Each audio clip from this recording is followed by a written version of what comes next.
In the end, humanity finally achieved victory. They defeated the 6 great demon gods who plotted to destroy the world. Even the god of the sea had fallen. Although he was dead, most of the land was still swallowed by the death sea he created. Thinking of that, Hoon couldn't help but scoff to himself. I struggled so hard to survive, and in the end I have to die in this sea. At that moment, a man behind him spoke up. Are you really going to perform your little solo act here? Ha stepped in front of Hoon. He frowned slightly when he saw his shabby appearance. Anyone looking would think you're carrying the weight of the world. Mad aund yeom seonga. Hearing that, Louise turned and fired a taunt in response to the mockery. The guy who was just lying there pretending to be sick now wants to act like a hero. Fierce hound Louise Valen. Meanwhile, Amir clutched his head and complained. Man, I told you earlier, didn't I? Big Bro is just trying to relax after taking command of the Legion. I sound Amir sing. After a moment of silence, despite the others taking turns criticizing him, Hoon coldly ordered. Shut your mouths. You'd have been dead and gone without the gear I made for you. Final Blacksmith Lee Hoon. No sooner had he finished speaking than Song-ha flew into a rage. What did you say? Louise couldn't help but exclaim. This guy really has a sharp tongue. Amir didn't forget to chide.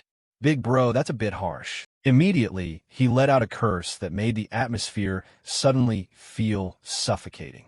Shut up, all of you. If you kids don't want to use this stuff, give it all back to me. In that moment, only one thought existed in Hoon's mind.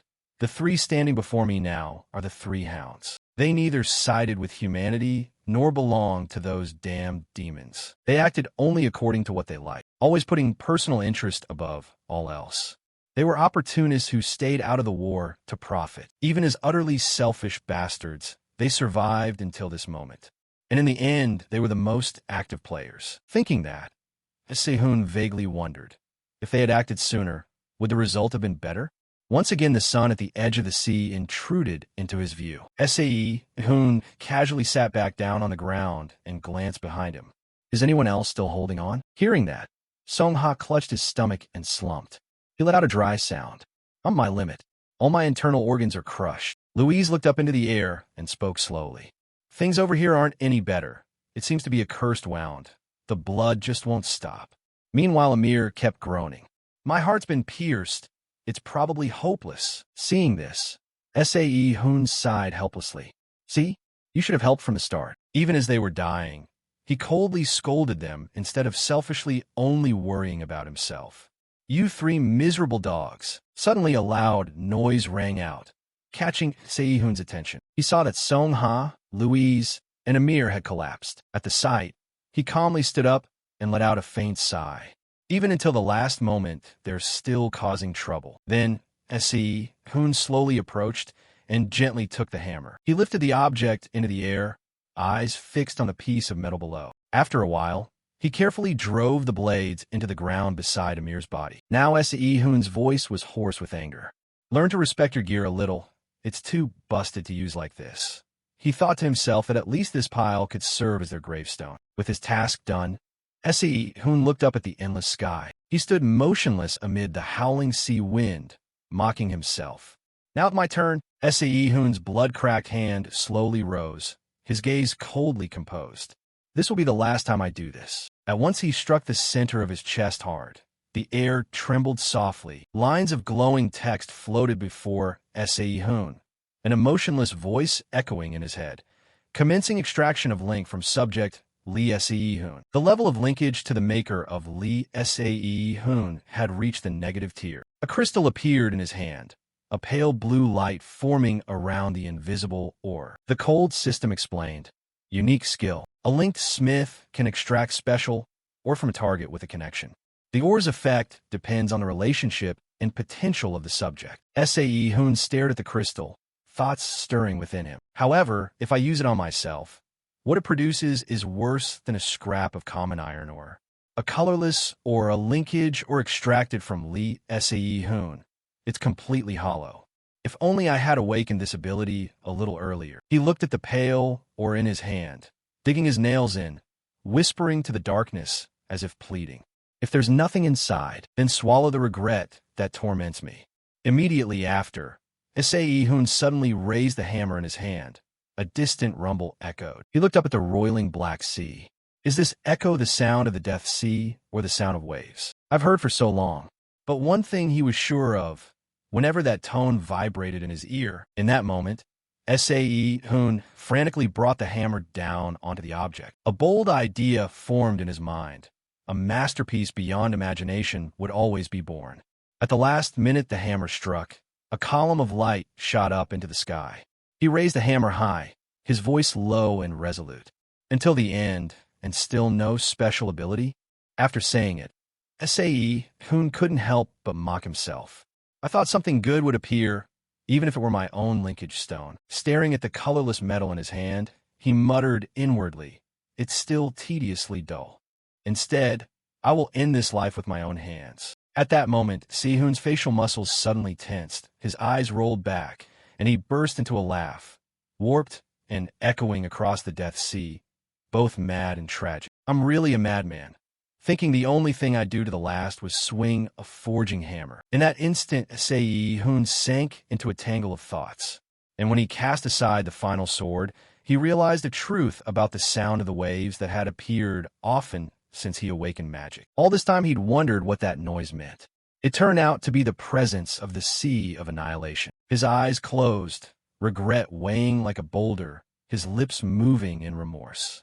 If only I had understood that a bit earlier, or should have persuaded those 3 dogs sooner. Hoon denied.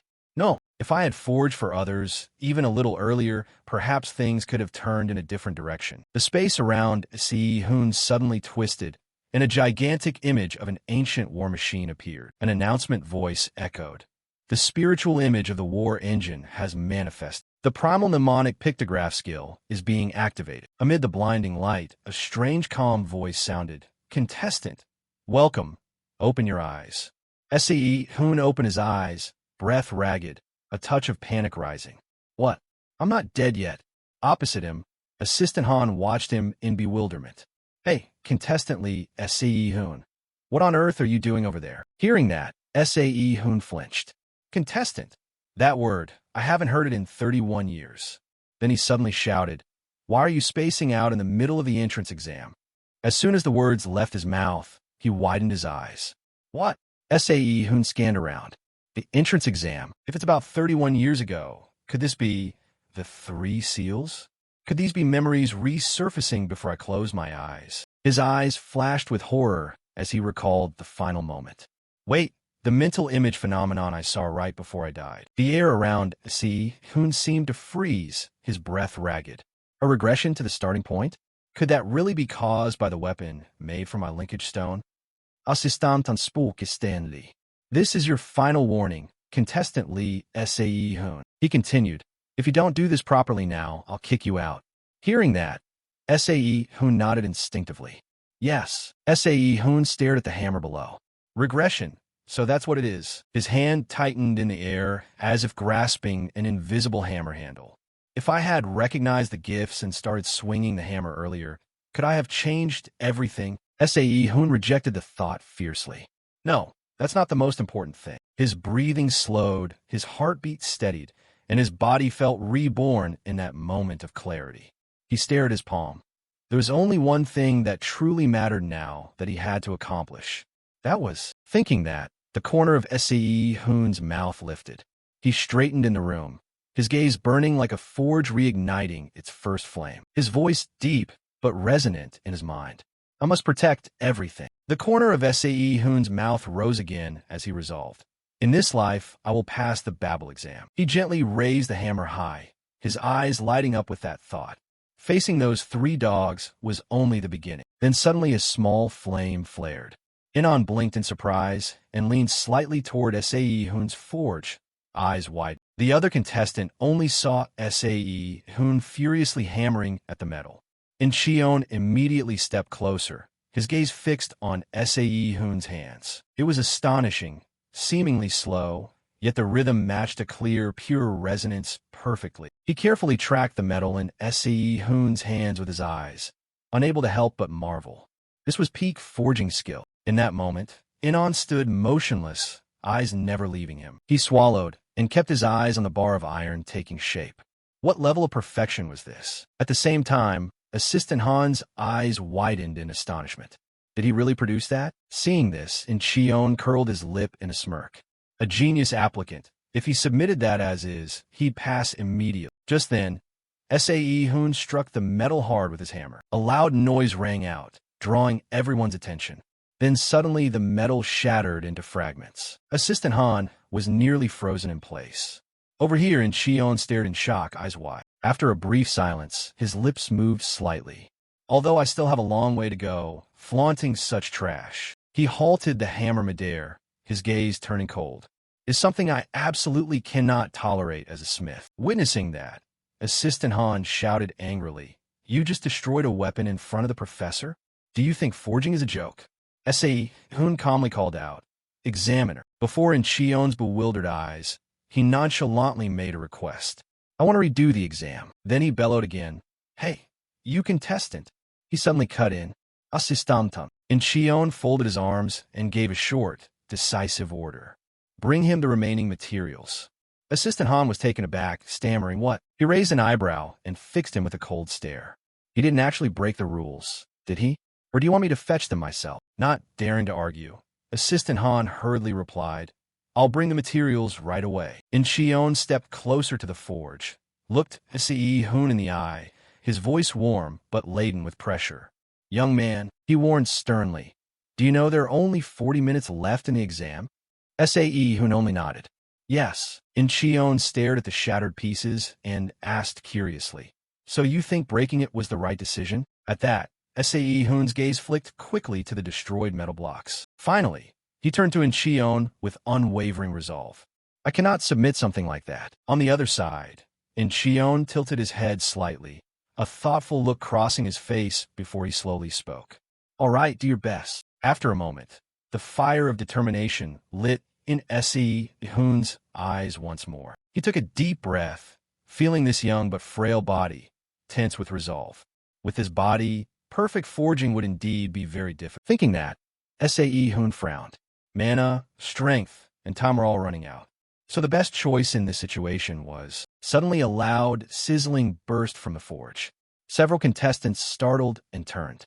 "What was that noise?" One person cried out in panic. "Is that bastard pumping mana to ignite it?"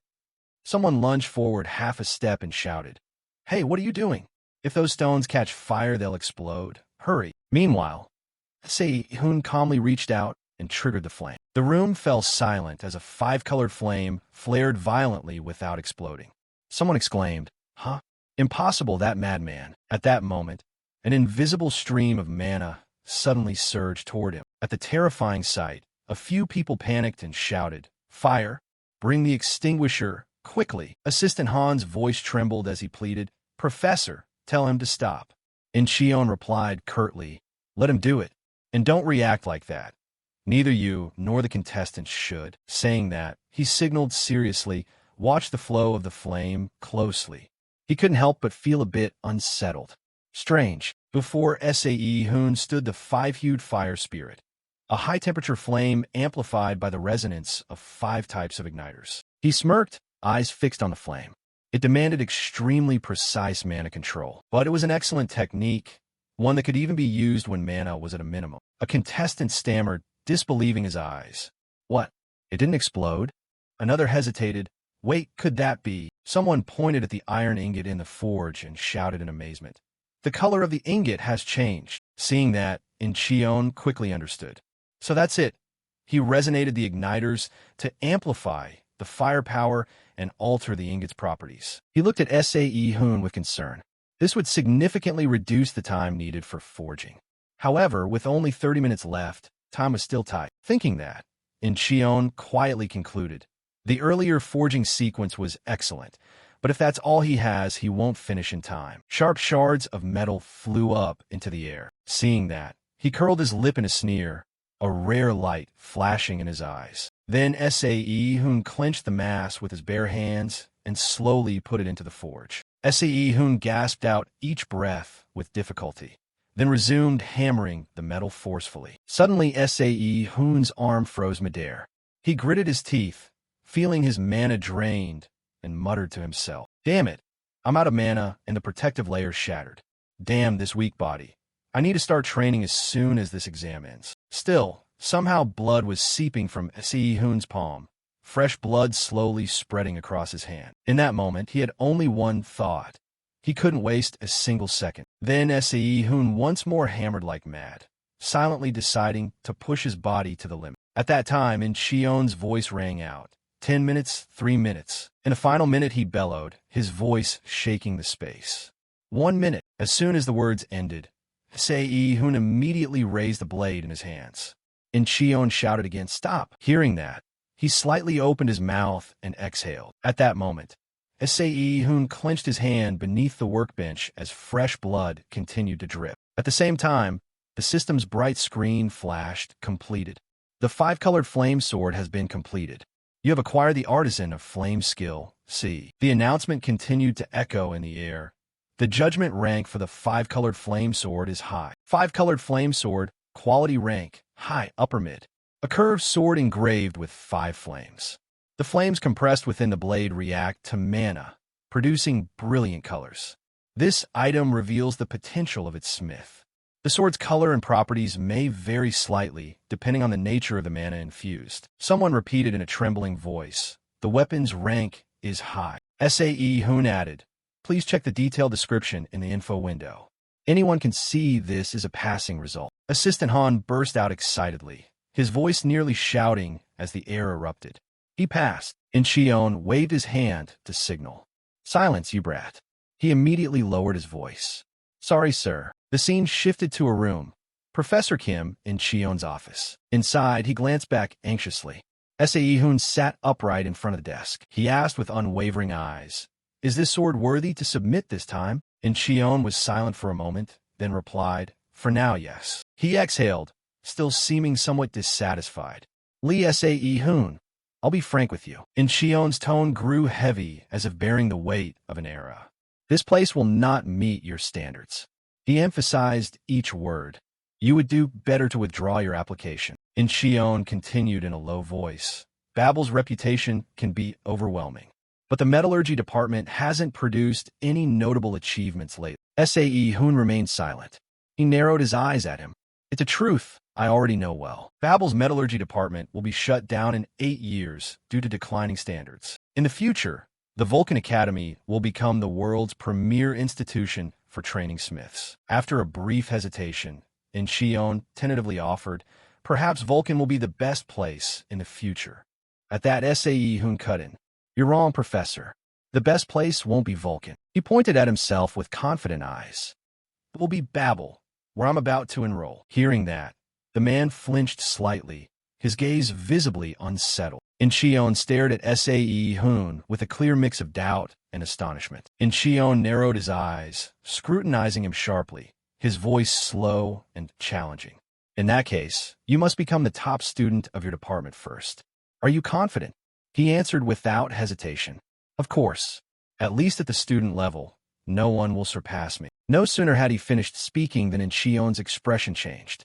He asked sternly, "Do you know the selection process for the department valedictorian at Babel?" Presented with the question, Hoon recited the information quickly like a machine. They choose a departmental valedictorian candidate through an additional exam between the department's top 2 students. From those candidates, the valedictorian is decided.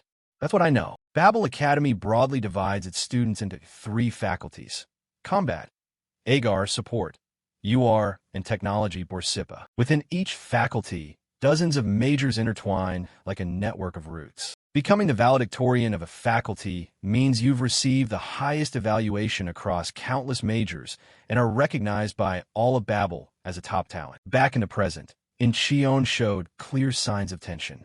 His arms clenched so tight they trembled. In-Cheol turned to face Hoon directly, his voice lowering with sincerity. "I'll say it again, not as a professor, but as a senior smith." He continued in a resigned tone. "Even if you become the faculty valedictorian, it's hard to expect success as a smith here. Go to Vulcan Academy." In-Cheol nodded slightly, as if deciding for him. "That is the path for you." Hoon looked at the man before him with rare respect, thinking inwardly. He puts his junior's future above his own. He truly is an honorable man. After a moment of silence, he reaffirmed. The environment isn't important, like I said. His eyes lit up, and his voice rang out with enthusiasm. Babel, where I'm about to enroll, will soon become the best place. In-Cheol was momentarily bewildered. The place he'll make the best?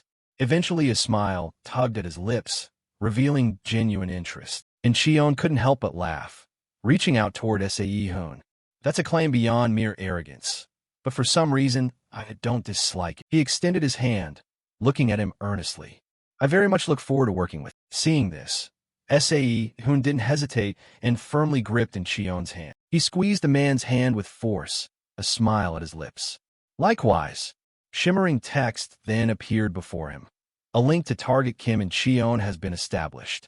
Link with creator Lee Hoon is now level 1. Extracting link from target Kim In-Cheol. Hoon clenched his forearm, and a floating object appeared precisely above his palm. A metal chunk manifested, a faint fire smoldering within.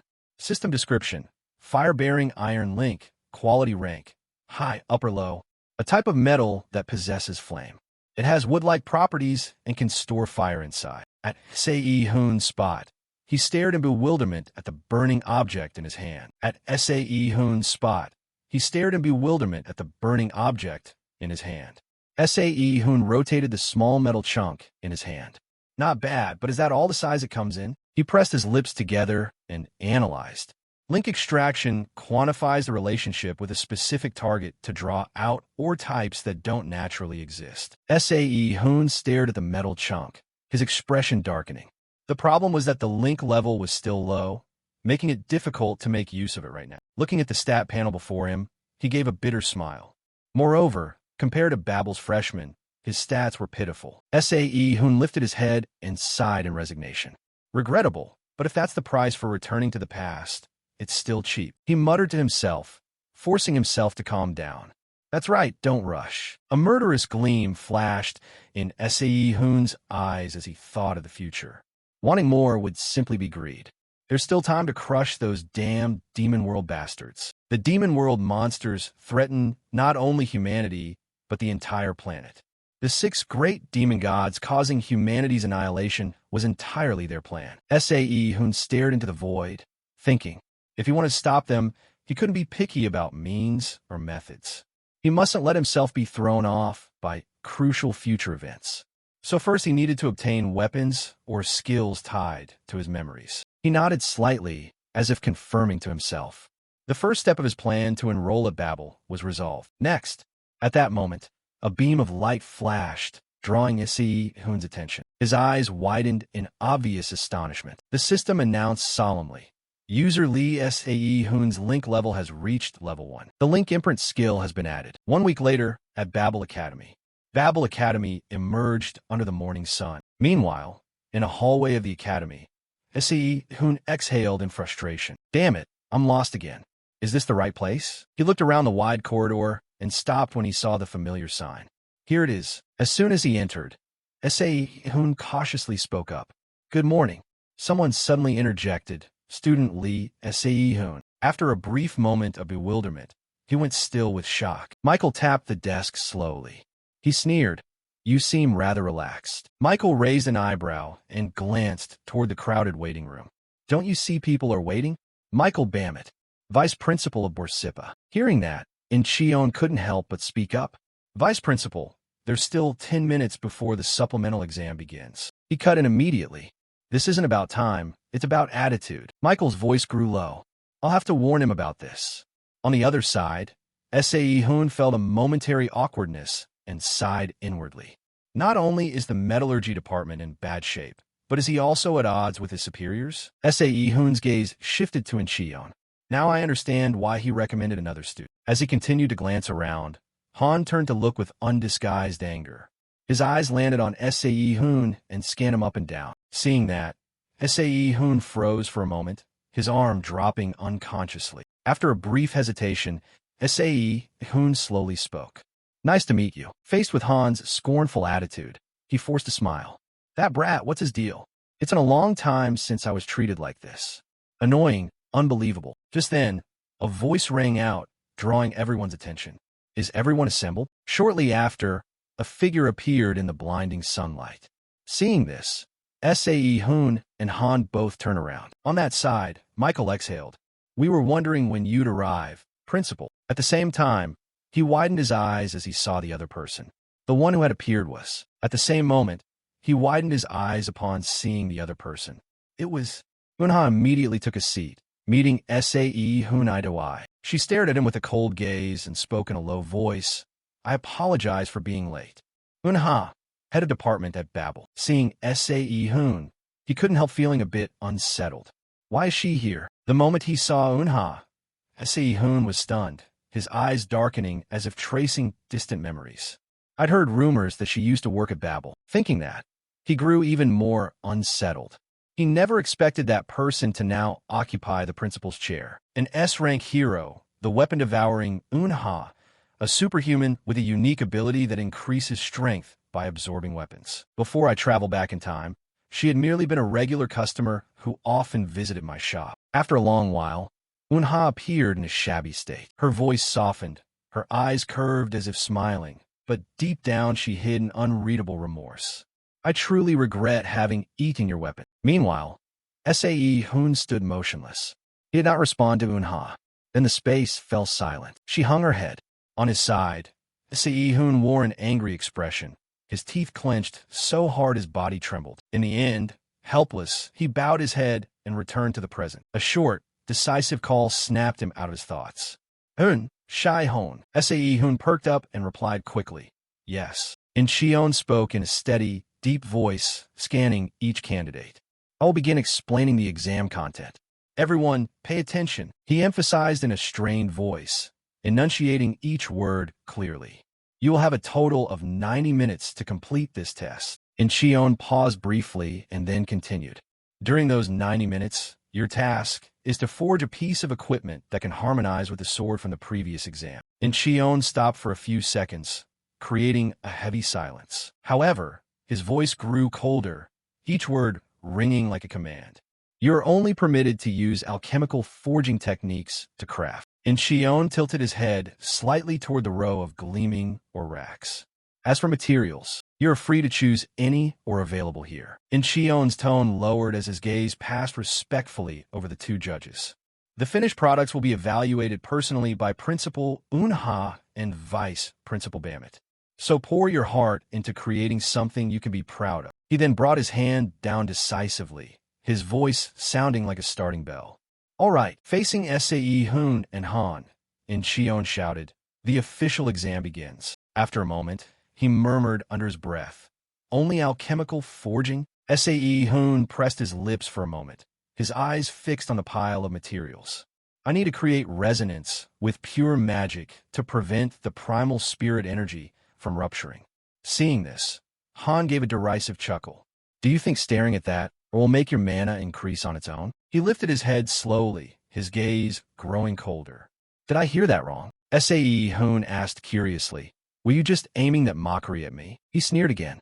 "Who else is there around here besides us?" Just then, In-Cheol's voice rang out coldly. "Humbummet." He raised his voice in admonition. "Refrain from making remarks unrelated to the exam." Hearing that, he bowed his head slightly. "I'll be more careful." Hoon was momentarily stunned. "Humbummet. What the hell? So this guy turns out to be the judge's son? Michael Babel. Humbummet." Thinking that, he broke into a sly grin. No wonder they looked so alike. Hoon turned to him with a bitter look.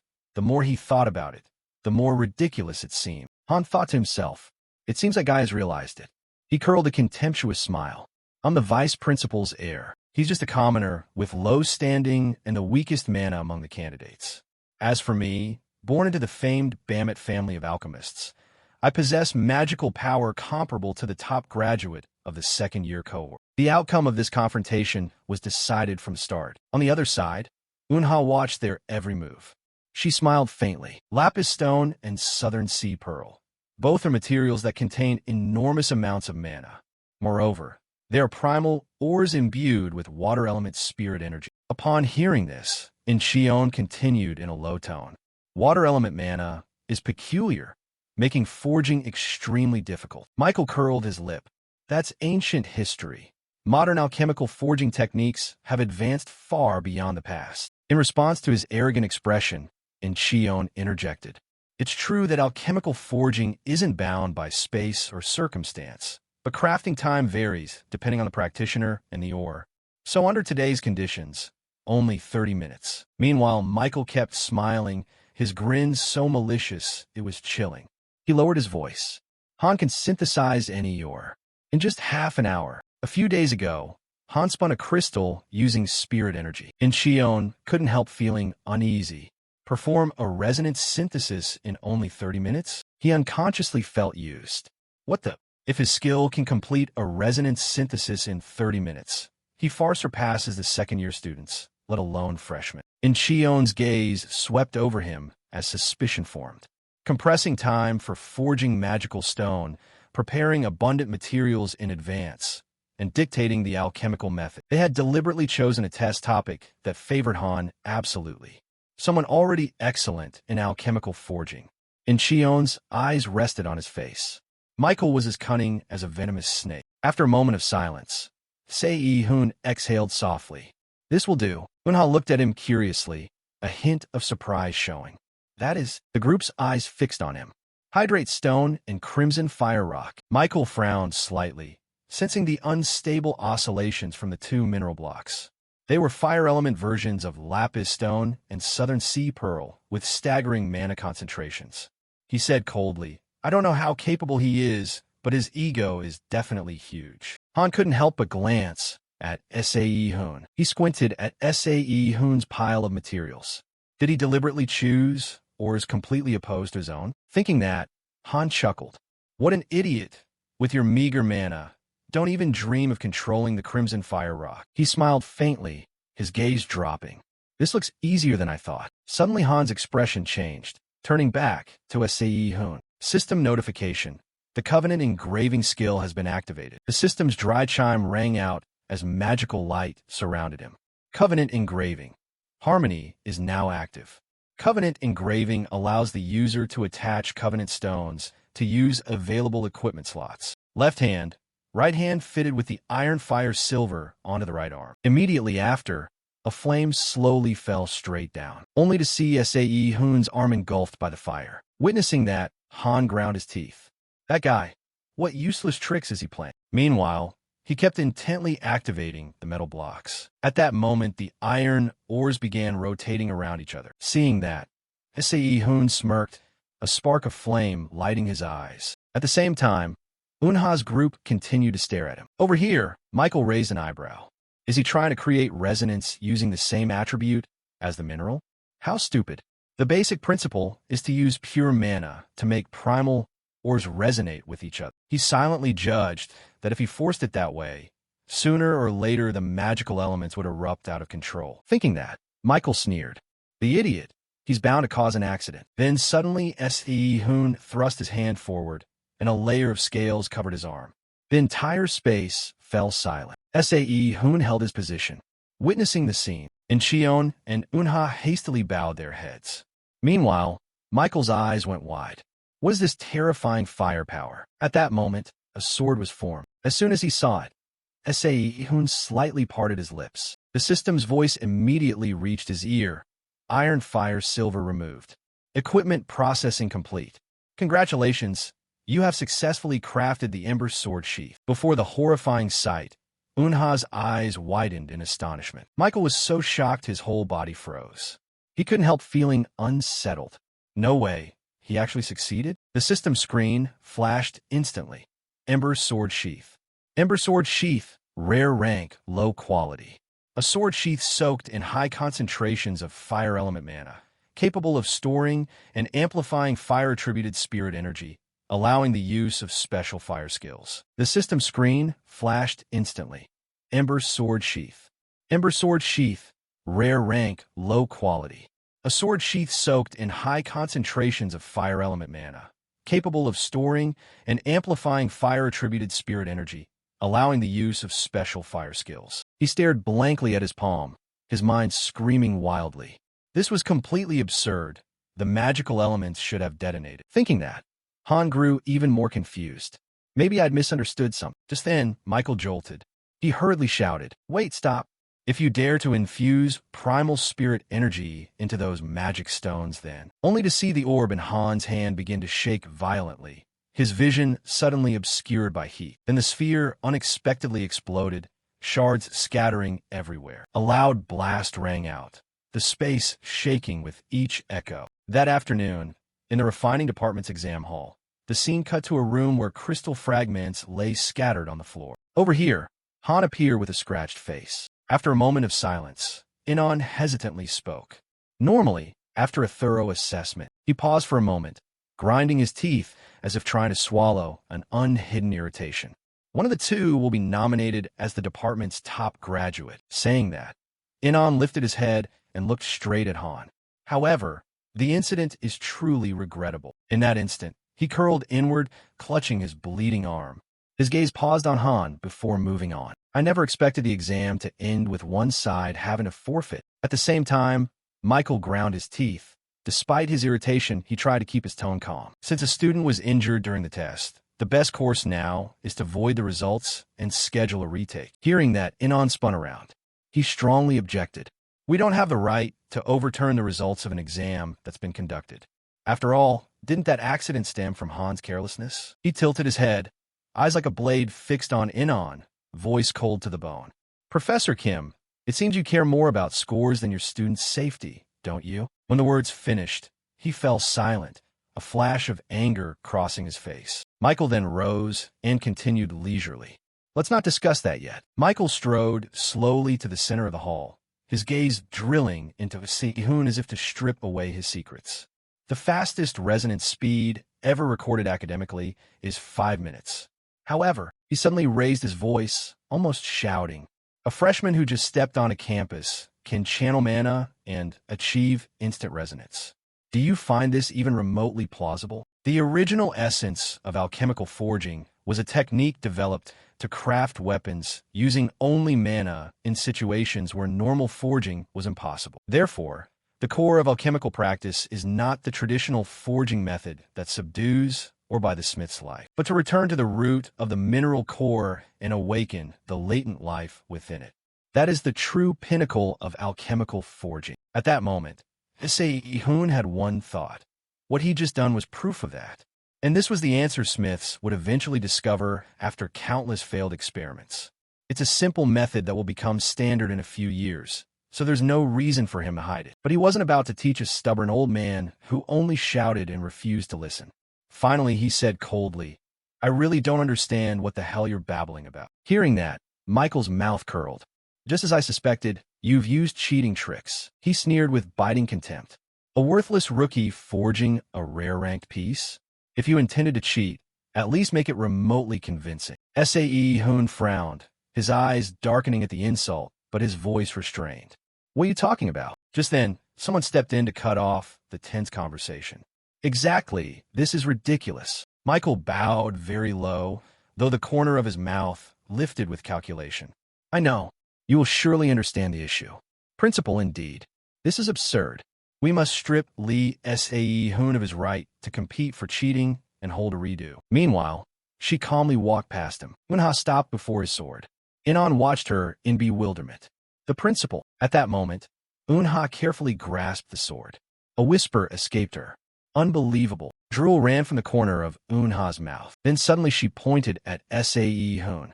Student Lee Hoon. Hoon-ha surprised everyone with a request, her eyes shining like a child who found a treasure. May I bite a piece? No, just lick it. Can I taste it once? At those words, Michael was nearly stunned, his expression showing bewilderment. Meanwhile, In-Cheol stared at her in astonishment. Lick it. Suddenly a gurgling sound came from Hoon-ha's stomach. Hearing it, the group nearly froze. That late afternoon, in the city center, Hoon casually left the academy. He stood beneath the blazing sunset, a thought rising in his mind. Indeed, the refining department was still quite immature. Its level of completion hadn't reached the final stage. Thinking that, Hoon tried to reassure himself. Even so, he smiled softly, his hair moving in the evening breeze, an unmistakable smugness on his face. To witness Deputy Principal Barmett trembling with rage. What a joke. A passerby eyed Hoon warily and whispered to his friend, "He smiles like a creep." The friend hurriedly urged, "That person is strange. Don't look them in the eye. Just keep moving." Turning back to Hoon, he suddenly froze. "Wait, that reminds me. Barmit. This name sounds familiar, but where have I heard it before?" Hoon smacked his forehead frantically, mumbling nonstop. Barmit, Barmit, Barmit. Images from his previous life unexpectedly resurfaced. Louise whispered angrily, "Back in Babel, the cheap weapons I bought after doing hard labor under that bastard's orders suddenly exploded." Then he suddenly shouted, his voice full of resentment. "That's why I was burned by Manhwa and ended up in such a miserable state. Damn him, if not for that guy." Across from him, Hoon only looked at Louise with cold eyes. Returning to the present, his steps halted as a horrifying thought flashed through Hoon's mind. The name of the smith who left Bao Kuyan Louise Valen permanently disabled was Barmit. Could Han Barmit be that man? At the thought, he frowned. His primary goal in this life was to approach and redeem the three hounds. But perhaps reforming the brutal hound wasn't necessary anymore. Hoon then smirked coldly, his eyes turning cunning. A thought flickered through his mind. Because if he just stopped Han Barmit's rampage, Louise would never go astray. In an instant, the scene shifted to the refining department's meeting room. Angry shouts echoed inside. "Are you seriously going to make student Lee Hoon our department's valedictorian?" A representative spoke slowly, suspicion underlying his tone. "Professors from other departments have spoken up. Are you serious about this decision?" The person beside him hesitated.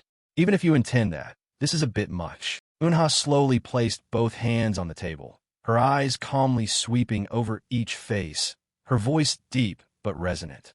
"Is there anyone here who objects?" An elderly professor shook his head gently, his gaze showing some caution, his voice conciliatory. "Not exactly." Instead of objecting, Michael cut in. "This reads more like earnest advice." He continued composedly. "After all, Principal, you've only been in office a short time." At that, Unha's expression changed, an unmasked anger. Another person added, "Yes, we admit his equipment is impressive, but perhaps we need to review it more thoroughly." In-Cheol interjected, "You professors say that because you haven't seen Lee Hoon's Ember Sword Sheath with your own eyes. His crafting may be crude, but if you look at how the mana is channeled and its compatibility with the five-color flame sword, then..." One among them couldn't help but exclaim, "Truly astonishing. But honestly, I still have doubts about its practicality." At the same time, someone else spoke up. "This weapon may only be at roughly 60% of the completeness Lee Hoon hoped for. And that very incompleteness shows its enormous potential." She didn't fail to emphasize each word. If after witnessing it, the room's atmosphere seemed to freeze as Unha continued slowly, each word falling heavy as a hammer. "The upcoming demonstration by top student Lee Hoon, and you still refuse to accept my decision." Immediately after, she declared clearly, "I will resign from my position as principal at once." In a vast square, Ludwig's voice echoed through the magic sound amplifiers, long and solemn like an ancient oath. 54 years ago, the heavens bestowed the Tower of Heroes in response to humanity's evolution. The air suddenly grew heavy as an illusion recreated a sky split open. His tone turned graver. In response, hell unleashed a chaotic mire that rots all life. As we found new opportunities to pursue, a great catastrophe also arrived. Standing at the center of the hall, Ludwig lectured solemnly, his tone immensely stirring. Babel was formed amid that turbulent current. This is the largest academy in history, built in the heart of the Pacific. To this day, Babel has trained countless outstanding heroes. At that, he solemnly named an example. Notably, the Ascendant Emperor, Lord Ludwig Sut. And then, you will also become part of them. Ludwig's voice grew earnest. "Step forward. To all who have set foot in this Babel Academy." His voice rose, solemn and sacred like a battlefield oath. "That is the noble mission of a hero." The speaker was the Ascendant Emperor Ludwig Sut. Hoon stood silently among the crowd, watching Ludwig on the dais with calculating eyes. Observed up close like this, he seemed very kind, though in truth he wasn't exactly a purely gentle old man. The master of ceremonies stepped forward, raising the microphone. Next, we will come to the performances of this year's outstanding valedictorians. We invite each department's top students to the stage. At the call, the group of male and female students stepped up to the stage in turn. Hoon watched their proud backs ascend, his gaze darkening as memories from his previous life flashed by. A department valedictorian? In my past life, I wondered why so many people got arrogant just because they did well at the academy. At that moment, the host shouted, "Now we will begin the skill demonstrations." He glanced around, the corner of his mouth forcing a smile. Witnessing this, it seems I've understood the issue. At the same time, the master of ceremonies loudened his voice. The specimen used for today's demonstration is none other than this masterpiece.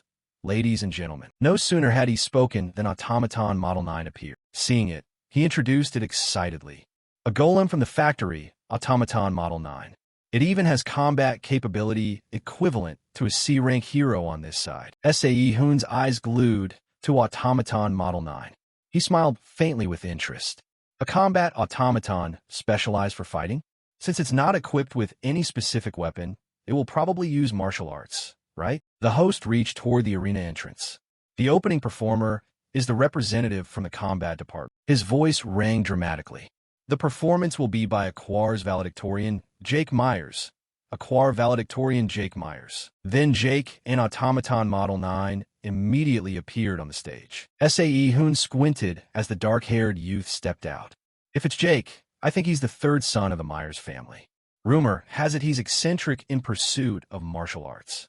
Born into a family famed for swordsmanship, the rumor seems true. At that moment, the host shouted, "Then we will begin immediately." Across the arena, the automaton's eyes lit up. That was also when he gave the signal. "Begin the match now." No sooner were the words out than it spun its toe sharply on the ground, and the automaton lunged swiftly toward Jake. It immediately snapped down a punch. Jake spun away to dodge. Meanwhile, the automaton wildly swung its fist toward him. After a moment, Jake leapt down, his toes skimming the ground. He looked up at it. "Now it's my turn to show off." Having said that, Jake didn't hesitate and charged straight at the automaton. He clenched his fist and instantly drove a punch into its body. Witnessing that sight, the students were nearly stunned into silence. On the other side, Jake continued his frenzied assault on the automaton. Hoon widened his eyes at the terrifying burst of speed. "What's going on?" I clearly remember he died young as an A rank in his mid-20s. Thinking that, he couldn't help but feel a bit unsettled. At this level, he should be the kind of genius who appears once every 10 years at Babel. Hoon whispered inwardly, full of doubt. Why did he only stop at A rank in his previous life? Back to Jake, he curled his lip in a cold smile. With just this much, at the final moment, he swung his arm to finish the fight with the automaton. Its head flew into the air and fell to the ground. Jake sheathed his fists and stood straight amid the dust dissipating. He exhaled softly. "It's been a long time since I moved this freely." The host's voice trembled for a moment. Truly, then he nearly shouted with excitement. What an utterly satisfying and wonderful performance. Student Jake defeated an automaton with the strength of a C-rank hero in a single breath. The host turned to Jake, unable to hide his admiration. "That's the caliber of Aquar's valedictorian." Hoon frowned slightly, thinking to himself.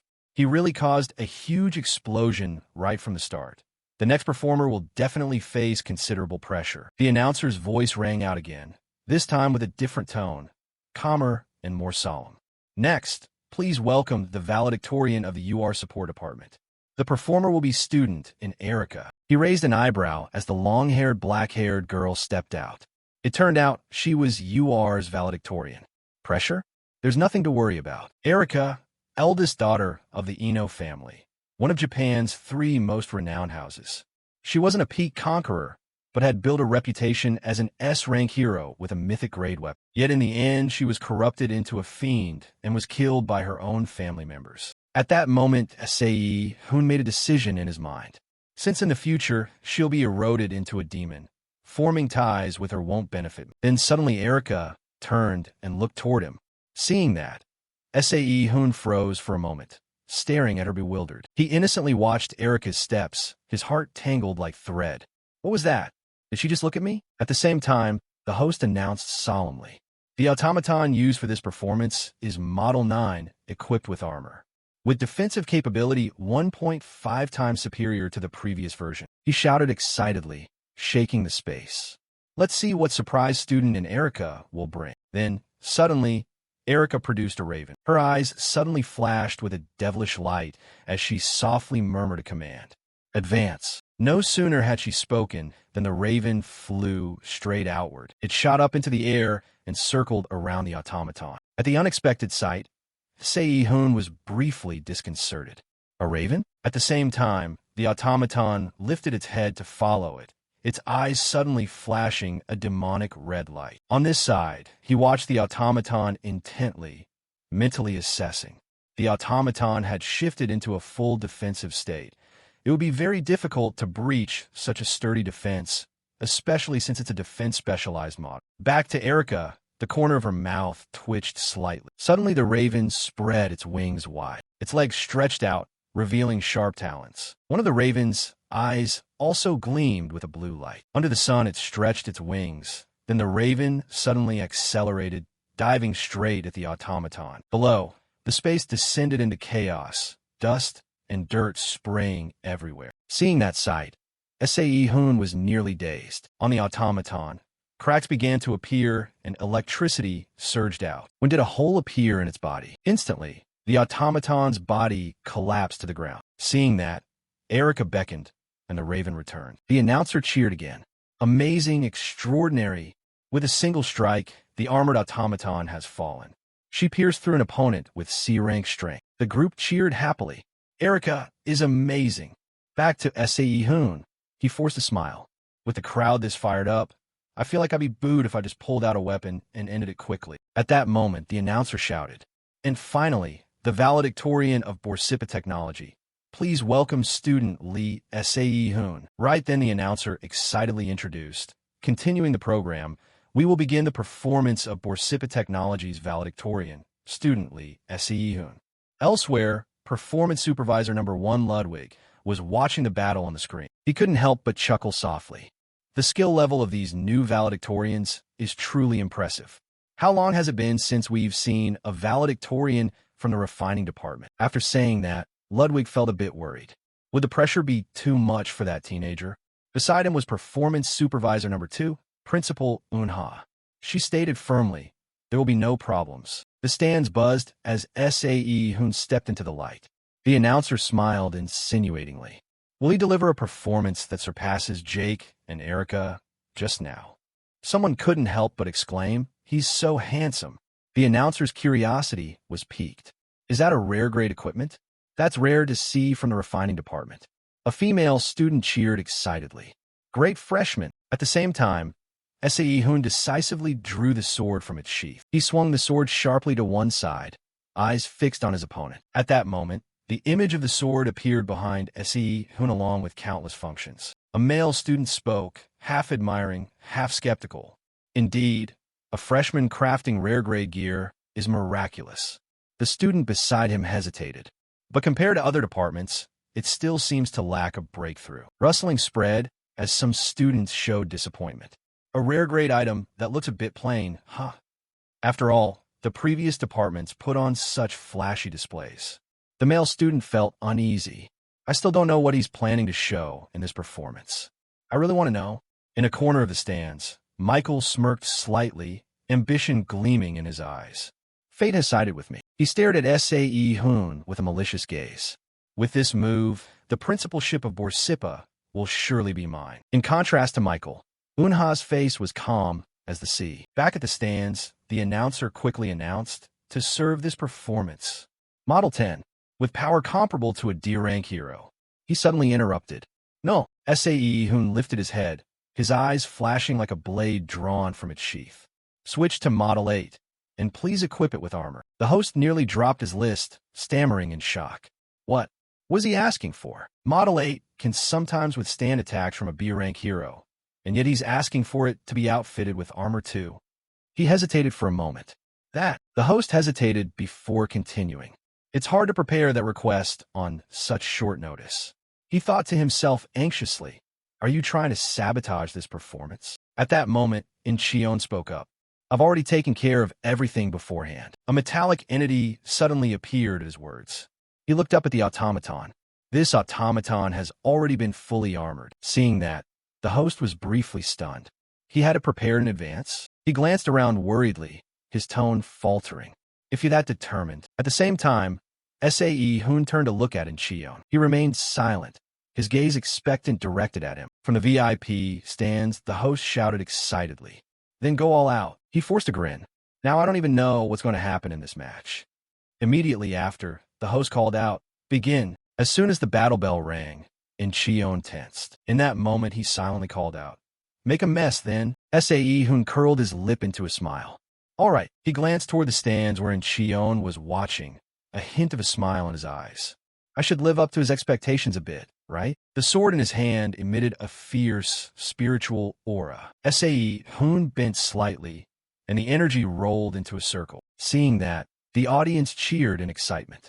This is insane. At the same time, Han curled his lip with scorn. All show and no real power. What can someone lacking mana really do? The fire streams in the five-colored flame sword inherently conflict with each other, and this eruption could spell disaster for the user if not controlled by vast amounts of mana. However, by exploiting the Ember Sword Sheath's ability to store fire energy and the technique of channeling the ashen flame inside. At that moment, Hoon murmured, energy charging process complete. On the other side, the automaton had activated its shield. Meanwhile, he swung the sword forcefully, igniting the flame. The move instantly sent the audience into an uproar. A thought formed in Hoon's mind. If I trigger the blaze now, the fire spirits compressed inside will. His gaze fixed on the automaton's protective screen.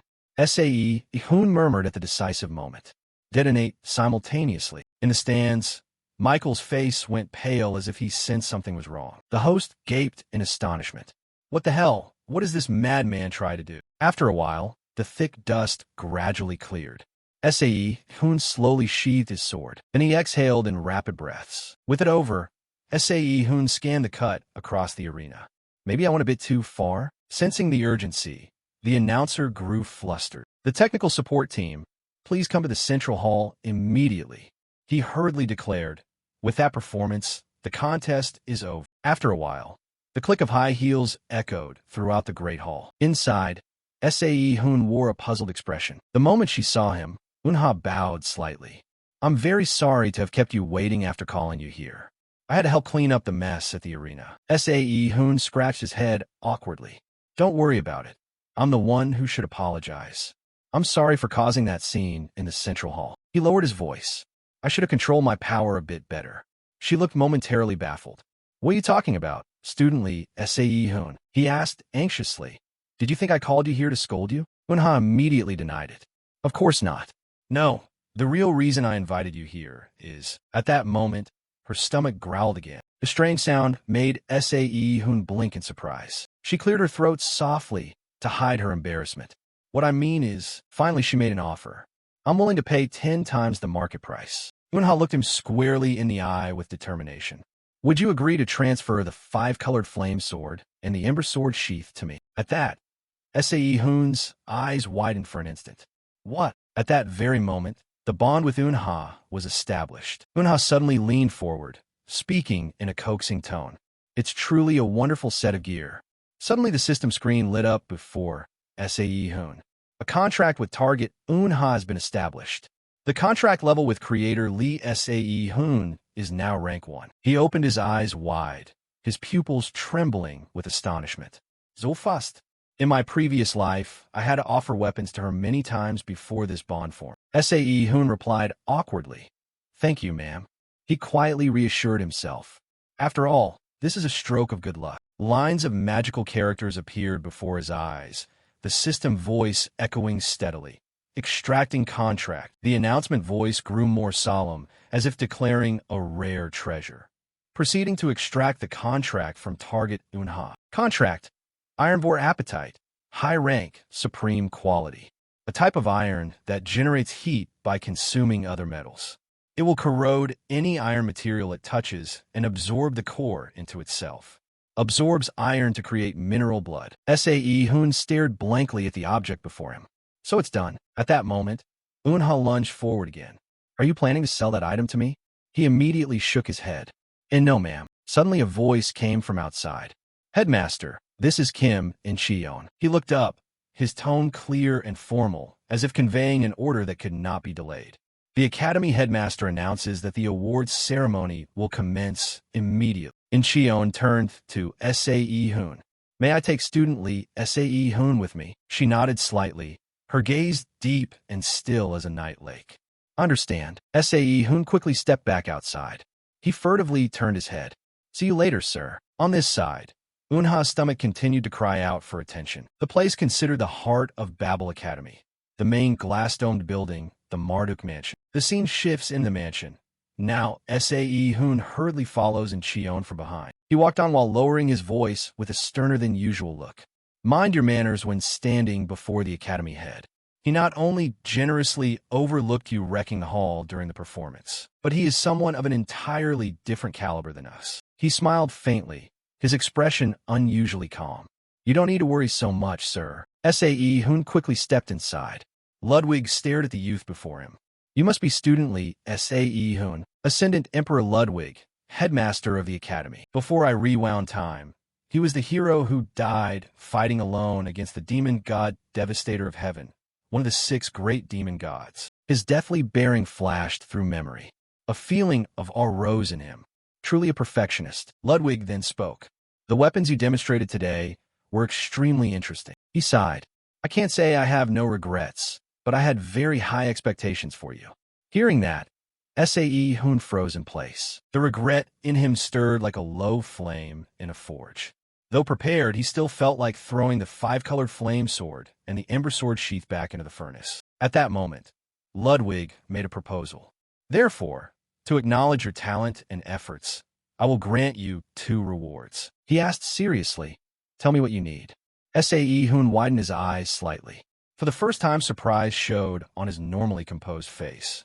2 rewards, he replied quickly, clearly, and without hesitation.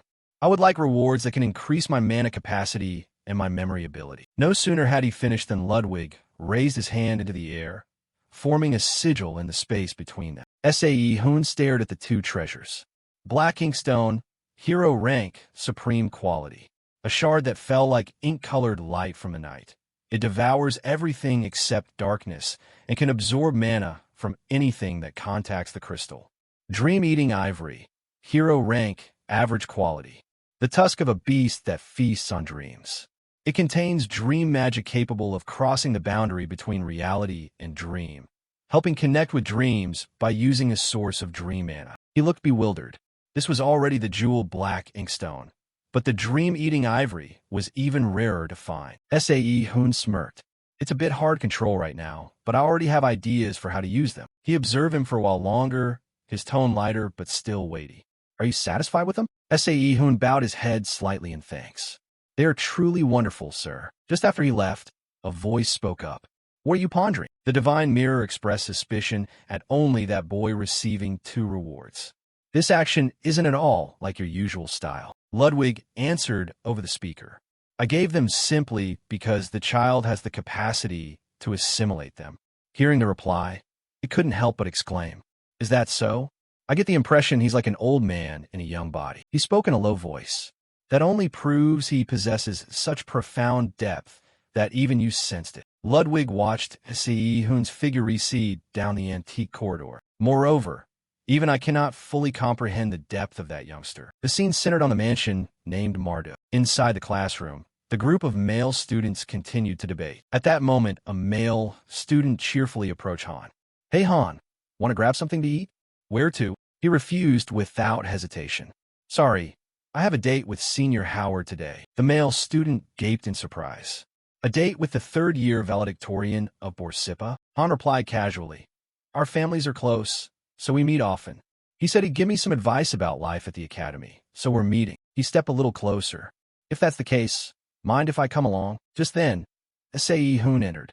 He glanced at Han with a cold look. The moment they saw Sae Hoon, the whole classroom fell silent. His gaze fixed on Han again. He couldn't help but feel a chill run down his spine. What is that creepy look supposed to be? Seeing that, Sae Hoon curled his lip in a sneer. It seemed the kid was beginning to realize his place. On this side, Han grit his teeth as his pride was ground down. Damn it, losing to such a lowly brat? The classroom door swung open loudly.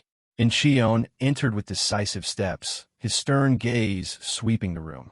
Everyone, settle into your seats. He glanced around the classroom. All right, it seems everyone is present. In-Cheol turned his attention to the class and continued. Since this is the first lesson, we'll begin with introductions. He introduced seriously. This metal bar is a material called reflective alloy. It is dozens of times more sensitive to mana than ordinary ores. Therefore, if you channel mana into it in this way. At this, In-Cheol emphasized each word. A weapon in your mind will form more easily. At the same time, Hoon stared at him with reverence. It's no wonder he's listed among the world's top 100 artisans. But when I checked the contract stone, I vaguely realized this man truly is a talent. In-Cheol paused, his tone deepening with philosophical weight. Because it's so sensitive, it's difficult to use as a battlefield weapon, but it reflects traits from the subconscious, helping the user see themselves. He raised his voice. That's why equipment made from reflective alloy is called alternate egos. The refinement department's self-introduction will be replaced by crafting these egos. At the end, In-Cheol reminded them. The finished pieces will be displayed in the main building for a week, so do your best. The students replied in unison, yes. Hoon's gaze settled on the male student. He thought to himself that a piece of reflective alloy here would surely be worth over 10 million kwon each. Typical Babel style. Even the greetings are extravagant. At the same time, Han flinched as he gripped the sword. Seeing that, he sighed endlessly. What a... Hoon turned and sighed in resignation. There isn't a single person here with the most important talent. Just then In-Cheol spoke. Finally, Hoon, please. He answered quickly.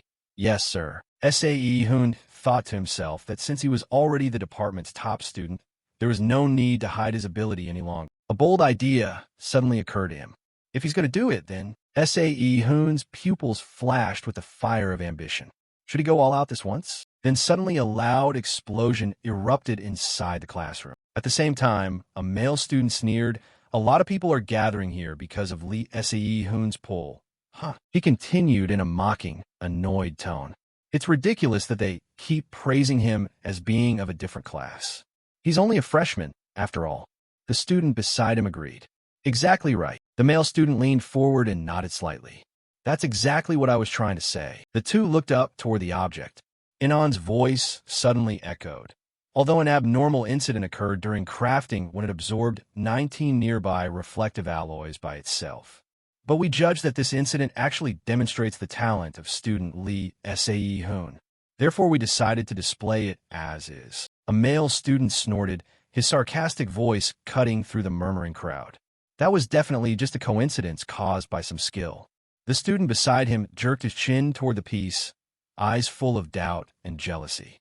Isn't this just because he used too many reflective alloys at once?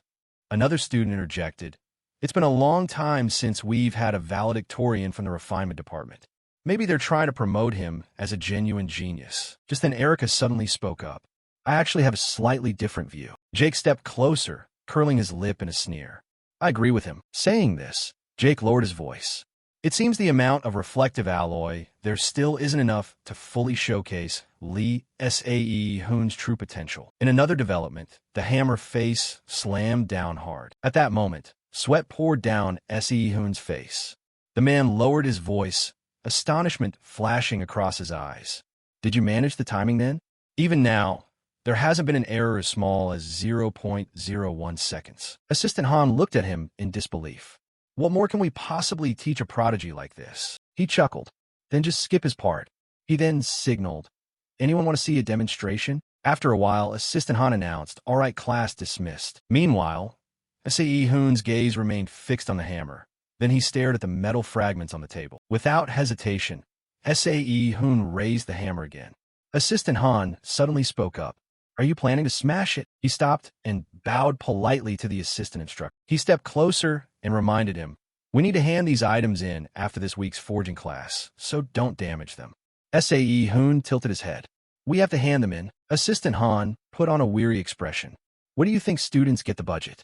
Babel provides support based on performance and the number of weapons sold on the external market. He fell silent for a moment, then questioned, "So what exactly are you dissatisfied with right now? Is it your condition or your mana supply?" At the unexpected question, Hoon let out a small laugh. "My biggest problem right now is my body." At that moment, complex thoughts stirred in him. To craft training tools, he needed to forge thatch, but he lacked the endurance to carry out that work. The assistant tilted his head, his voice suggesting a tempting shortcut. If that's truly necessary for forging. After a brief thought, he offered a solution. "Isn't using enhancement talismans faster than physical training?" Hearing that, he couldn't help but laugh. "I never even considered that option, because it's what I always avoided before I turned back time." The corner of Hoon's mouth lifted as if he'd found a new path. Since he'd returned to the past, and now had stamina issues, he could certainly forge thatch while under the effect of enhancement talismans. He bowed slightly. "Thank you very much for the useful advice." Assistant Han shook his head slightly. "No big deal." Then Hoon looked up, his gaze dropping to the sword in his hand. While he was casting, he reminded him, "You're using more mana than necessary. Reduce it to about 70% of the current level, and instead focus the strike on a single point." Before leaving, Hoon said firmly, "Doing it that way will be more effective for you right now." Hearing that, he forced a smile. A freshman just gave the assistant instructor advice. Assistant Han then turned and looked toward the hammer. At that moment, the atmosphere grew increasingly heated. Babel always encouraged proactive self-study by each student. The system's voice rang out. "The doors are beginning to open." The instructor's announcements continued. "You have the right to enroll in classes from other departments or even take dozens of courses in a single semester. However, you must complete all of your major courses. And if you accumulate 3 failing grades, you will be expelled immediately. Everything is completely free, but you must take responsibility for your choices."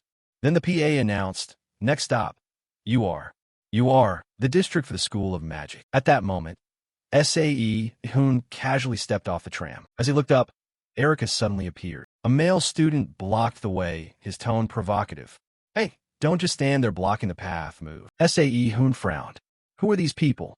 Why are they picking a fight out of nowhere?" He raised his voice. "You're the ones who should move." Hearing that, the male student's body trembled with anger. Erica stepped closer. She asked curiously, "Where are you headed?" Taken aback by Erica's sudden action, the male student stammered, "Miss Erica." Hoon answered honestly, "To the School of Magic. I was wondering if there are any electives I could sign up for." Seeing that, she decisively offered, "Then I'll show you the way." He hurriedly interrupted, "Miss Erica, the meeting is about to start." She cut him off bluntly. "You all go on without me." The male student urged anxiously, "But the senior said they really want you to be there." Erica glanced coldly, her tone even but non-negotiable. "I'm not interested." Turning back to see Hoon, his gaze never wavered, and the two quickly left despite the male student's shout. "Miss Erica." Once the area grew quiet, Erica turned to him, her expression noticeably more serious. "Exactly what kind of elective are you looking for?" Hoon replied slowly, "I'm trying to learn more about enhancement talismans." She followed up, "Specifically, what kind of enhancement effects?" He answered calmly, "Something that can boost physical ability, but absolutely won't interfere with forging." Hearing that, Erica suggested, "Then try barrier magic." Hoon froze. "Barrier magic? Isn't that usually used just for defense?" She explained slowly, "It can be adapted in many ways depending on how you use it." Erica produced a thin sheet of paper from her pocket and gestured. "I'll give you an example." She held the paper out to him. "Try tearing this paper." Hoon took it and felt a thin layer of mana around the surface, surprised. Had she just increased its durability? No, not exactly. It retained its original properties, but would automatically become much sturdier when struck by a strong external force. Hoon stared at the scrap of paper, analyzing. This technique is perfectly suited for forging work because it demands extremely precise control. Erica gave a faint laugh. "For complex applications like this, you'll probably need a professor's help." He stared blankly at the scrap of paper, suspicion rising in his chest. "Hey, this spell formula looks very familiar." Meanwhile, she kept talking nonstop. "The professor who teaches barrier construction married someone from a collateral branch of my family, so I can introduce you to him directly if you want." Saying that, Erica raised her voice slightly to follow up on the offer. Then Hoon suddenly exclaimed, "That's it." The scrap of paper was torn to pieces at once. At the sight of that, She couldn't help feeling a bit bewildered. You can understand my family's barrier technique in such a short time, and you even dismantled it already. That morning at the University School of Magic, SAE Hoon's appearance beside her right in the middle of campus astonished everyone, becoming the focus of curious stares and ceaseless whispers. Why is Erica walking with a guy from another department? I think I saw them together yesterday, too. If I remember correctly, they also showed up together at the exhibition. Amid the focused gazes and the whispers spreading across campus, he could only sigh in resignation. Rumors really do spread fast. Why do people always have to pry into others' business? It's ridiculous. If Erica actually had feelings for me, there would already be a bond between us. Anyway, I wonder what criteria they use to select people for the class. I registered for it, but they said we had to take a test first. Erica immediately spoke up to introduce. This is the location for the barrier structure exam. SAE Hoon glanced around, then asked with a hint of doubt, "This forest?" The other candidates kept cursing in frustration. Damn it, what kind of remote neighborhood is this? He quietly studied the forest before him and thought to himself, are we playing a treasure hunt for an exam or what? This is getting annoying. Could they have used a barrier to hide something? SAE Hoon accidentally stamped on a strange spot, causing the barrier surrounding the forest to shatter immediately. The moment the barrier collapsed beneath SAE Hoon's feet, the teaching assistant appeared and announced plainly, "You have passed the test." He was so shocked he could only exclaim in surprise. What? Robert looked up at the TA, standing by the desk, with a puzzled expression. That young lady actually took an interest in our department's top student? Professor Robert Perry, specialist in barrier structures at the School of Magic. He took out his phone and showed it to him, answering, "Yes, look at this list." He glanced at the list on the TA's phone and remarked skeptically, "I find it odd that she suddenly applied to such a basic course. But I'm not pleased either, given the offer from young Master Inoue. So this year we'll add an additional test using the Lost Soul Maze. The Lost Soul Maze is a type of barrier that disturbs the senses and leaves people disoriented.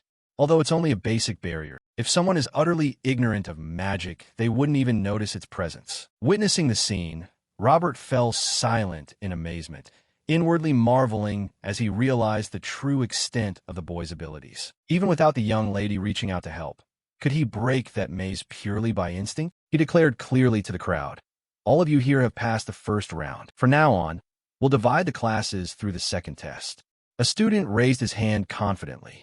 "May I go first?" The student calculated inwardly. This is a golden chance to impress Erica. Robert nodded in approval. "All right. The content of the second test is also very simple. Use your magic power to dismantle the activated barrier in front of you. I will judge based on completion time, so be quick and precise." The contest begins. A barrier in the shape of a spiderweb with a spider at its center acting as the nucleus. This spider will continuously evade whenever it senses mana flowing along the threads. And as long as it exists, the web will perpetually regenerate itself. Seeing the barrier, the student who volunteered froze, mentally calculating under tension. To encircle the entire magical structure by conventional means, his mana reserve was insufficient. "If that's the case, I'll overwhelm it with speed." He glanced at the timer and said sternly, 2 minutes 23 seconds. You need to focus more on understanding the barrier structure. Anyway, this result isn't too bad. The student cast a quick glance toward the young lady, hoping for encouragement, but Erica's face remained expressionless, like a mirror-smooth lake, leaving him to bow his head sadly and reply, "Thank you, Professor." Robert then issued a curt command.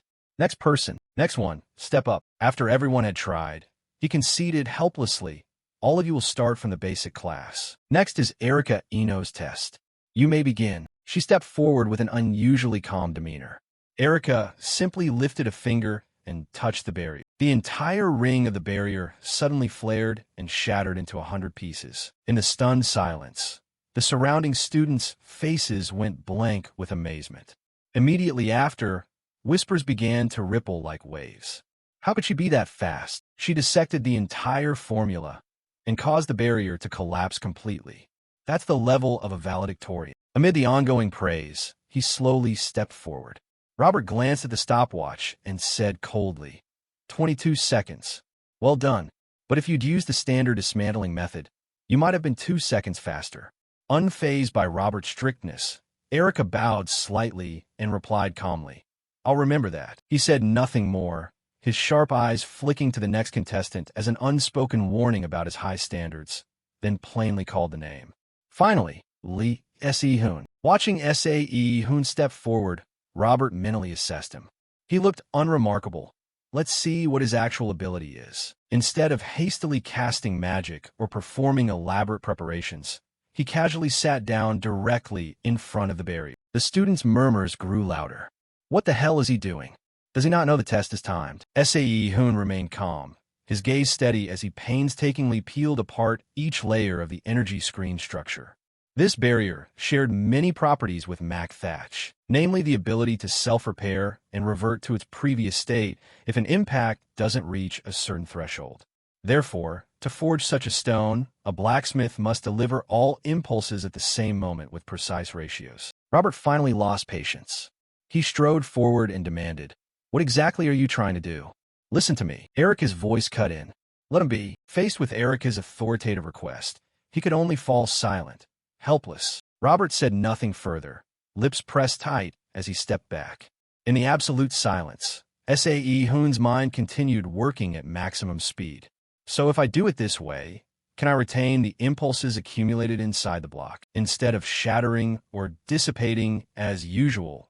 The instant his finger touched the weak point, the entire barrier suddenly erupted in a fierce blaze. Amid the heavy atmosphere of astonishment, S.A.E. Hoon spoke in a normal, indifferent tone as if he'd just finished a trivial task.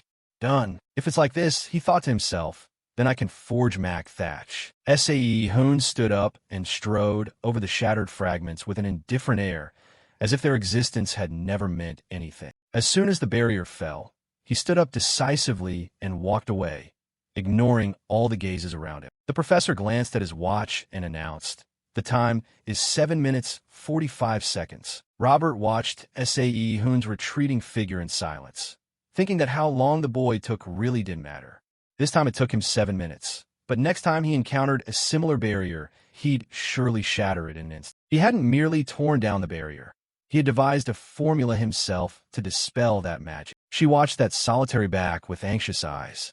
Erica thought to herself, if his remarkable forging skills were combined with magic, I really dread to imagine what terrifying artifacts he might create. A letter arrived announcing, "We have received an application from freshman Lee S.A.E. Hoon for intermediate forging using materials of hero rank or higher.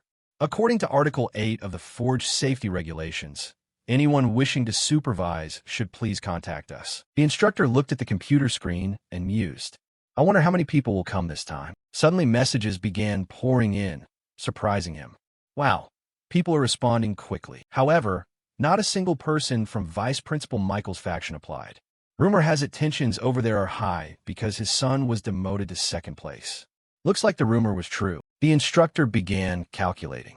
Then I should start choosing people. He was wide-eyed in astonishment when he read the message that said, the principal announced that she will personally supervise Lee S.A.E. Hoon's intermediate forging. Suddenly, Eun-ha appeared and spoke. Long time no see, student Lee S.A.E. Hoon. He froze, deeply shocked. You're so busy, and yet you came here in person? She replied calmly in her capacity as principal. I came to witness your abilities with my own eyes. S.A.E. Hoon didn't look directly at Eun-ha, but only replied quietly, if it has come to this, I must devote all my effort to craft. With that, he immediately began forging on the spot. The first step in forging inkstone. In fact, there are many methods to process this stone, but the most demanding technique among them is the night veil process. You must place the stone into a space of absolute darkness, with no light at all. Then use mana to separate impurities from the inkstone mass that spreads like water. In this stage, a single small mistake in mana regulation will cause the stone to instantly solidify and become useless. It sounds simple, but in reality it's tantamount to restructuring matter itself. She remained utterly silent, observing every movement of S.A.E. Hoon. While his hands moved rhythmically, S.A.E. Hoon's mind began calculating coldly. Is 1/4 the best limit I can achieve? If I reduce it further, its performance won't be sufficient. Step 2. He began to conjure a blazing red flame directly from his palm. That terrible heat enveloped the metal block, twisting the surrounding space and time with S.A.E. Hoon's breaths. He guided mana through the deep red flame to filter out the proper portion of its firepower. This stabilized flame is called the wildfire flow, and it has the property of maintaining the exact temperature it held the moment it was formed. Step 3. Use a hammer wrapped in wildfire flow to strike the heavy inkstone. The key is not to pause until the deformation subsides thanks to the flame's properties. Watching that blazing red flame, Unha thought silently. Even if he is immune to fire, that doesn't mean he feels no pain. How much has he worn himself down by now? He swung the hammer repeatedly with a strangely fervent zeal. While the hammering echoed through the forge, Erica stood quietly in a secluded corner of the campus, waiting for Hoon. Despite Hoon's obsessive fervor, she stood nearby, looking rather indifferent. Unha yawned repeatedly, looking sleepy. She stood there with a weary, listless expression. For hours of forging had passed. The properties of the inkstone, having absorbed the flame to its limit, were beginning to change. He exhaled and thought to himself, "It's done. The deformation has stopped. Melt the processed inkstone and pour it into the mold prepared beforehand." The weary slump on Unha's face vanished instantly, replaced by a look of stunned surprise. She thought to herself, "Casting, not forging? The properties will change because of the darkness deep within the mold. What the hell is he thinking?" Step 4. Just as Hoon was about to begin, Unha suddenly spoke up to stop him. "Wait." Ignoring her sharp protest, he did not stop. Hoon's mind was now filled with numbers and magical structures, gradually slowing the changes in the inkstone with a formula that broke barriers and constructed a mana circuit within that brief span. As the mana circuit finished forming during that fleeting transformation of the inkstone, everything suddenly fell silent. Revealed in Hoon's hands was the finished product, a deep black ink spider bracelet, solemn and profound in hue. As the bracelet took shape, a mechanical chime sounded, shattering the silence. A system notification abruptly appeared before him. Persistent item, ink spider bracelet completed. To break prejudices, a bold challenge that spares no one is necessary. Though the material's potential is not fully tapped, the blacksmith's forging skill has produced novel capabilities worthy of top rank. You have acquired the skill Black Soul Thread. Ink Spider Bracelet, rare tier, average quality. A bracelet crafted by forging heavy inkstone. It has the attribute of absorbing the wearer's mana, and its weight increases proportionally to the amount absorbed. It stores the wearer's mana and can use the ring burst skill. In the ensuing silence, Hoon breathed out softly and said, "It worked." Amid the quiet, Unha's growling stomach erupted loudly, as if proclaiming it to the world. He froze, glancing with a puzzled, ellipsis-filled expression. She blushed shyly, quickly covering her stomach with her hand, as if trying to hide her body's betrayal. Hoon could only glance up at the sky and sigh helplessly, as if witnessing a legend collapse before his eyes, then offered his subjective observation. Could this be a resonance phenomenon? Impressive. It looks simple, but its power isn't overwhelmingly strong. If done correctly, we could aim to create a set equipment effect. He maintained a casual demeanor, calmly brought the item before her, and said, "I'm sorry I can't offer you a weapon when you're troubled because of me. I don't know if this will help as a small palate pleaser, but at least accept it." Hoon said nothing more, holding that pose and staring intently at Unha. She took the item from Hoon's hand and unexpectedly activated her unique skill, Soul Forge. Unha tasted it lightly and commented, "This is quite tasty." He blurted out, "Really?" She replied nonchalantly, "Yeah, metaphorically speaking, its flavor is like crunchy fried scraps." Hoon thought to himself, "What a relief. Have I developed a habit of crafting things to Unha's taste? Maybe it'll be easy to deepen my bond with her." He smiled faintly at Unha and said softly, "I'm glad you like it." She nodded approvingly and said, "Of course, though, it's a bit of a shame to eat this while those other items are laid out before us. By the way, when do you plan to deal with the 5-colored saber and the ember sheet?" Hoon shook his head slightly, his gaze remaining his characteristic calm as he answered, "I don't intend to sell them right now." Unha paused, a mix of curiosity and impatience on her face, and pressed further. "Excuse me, what do you mean? Is the price still not high enough?" He replied evenly, "I'll keep them to prepare for the conquest class." Hoon smiled faintly and thought to himself, "Besides, There's a saying that hunger is the best seasoning. He nodded slightly as if making a promise and said, "Once I have suitable gear to give you, I'll let you know first."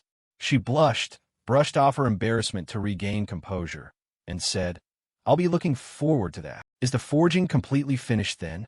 He answered immediately, "Yes." Hoon then reminded him, "Then let's go. The staff will come to clean up."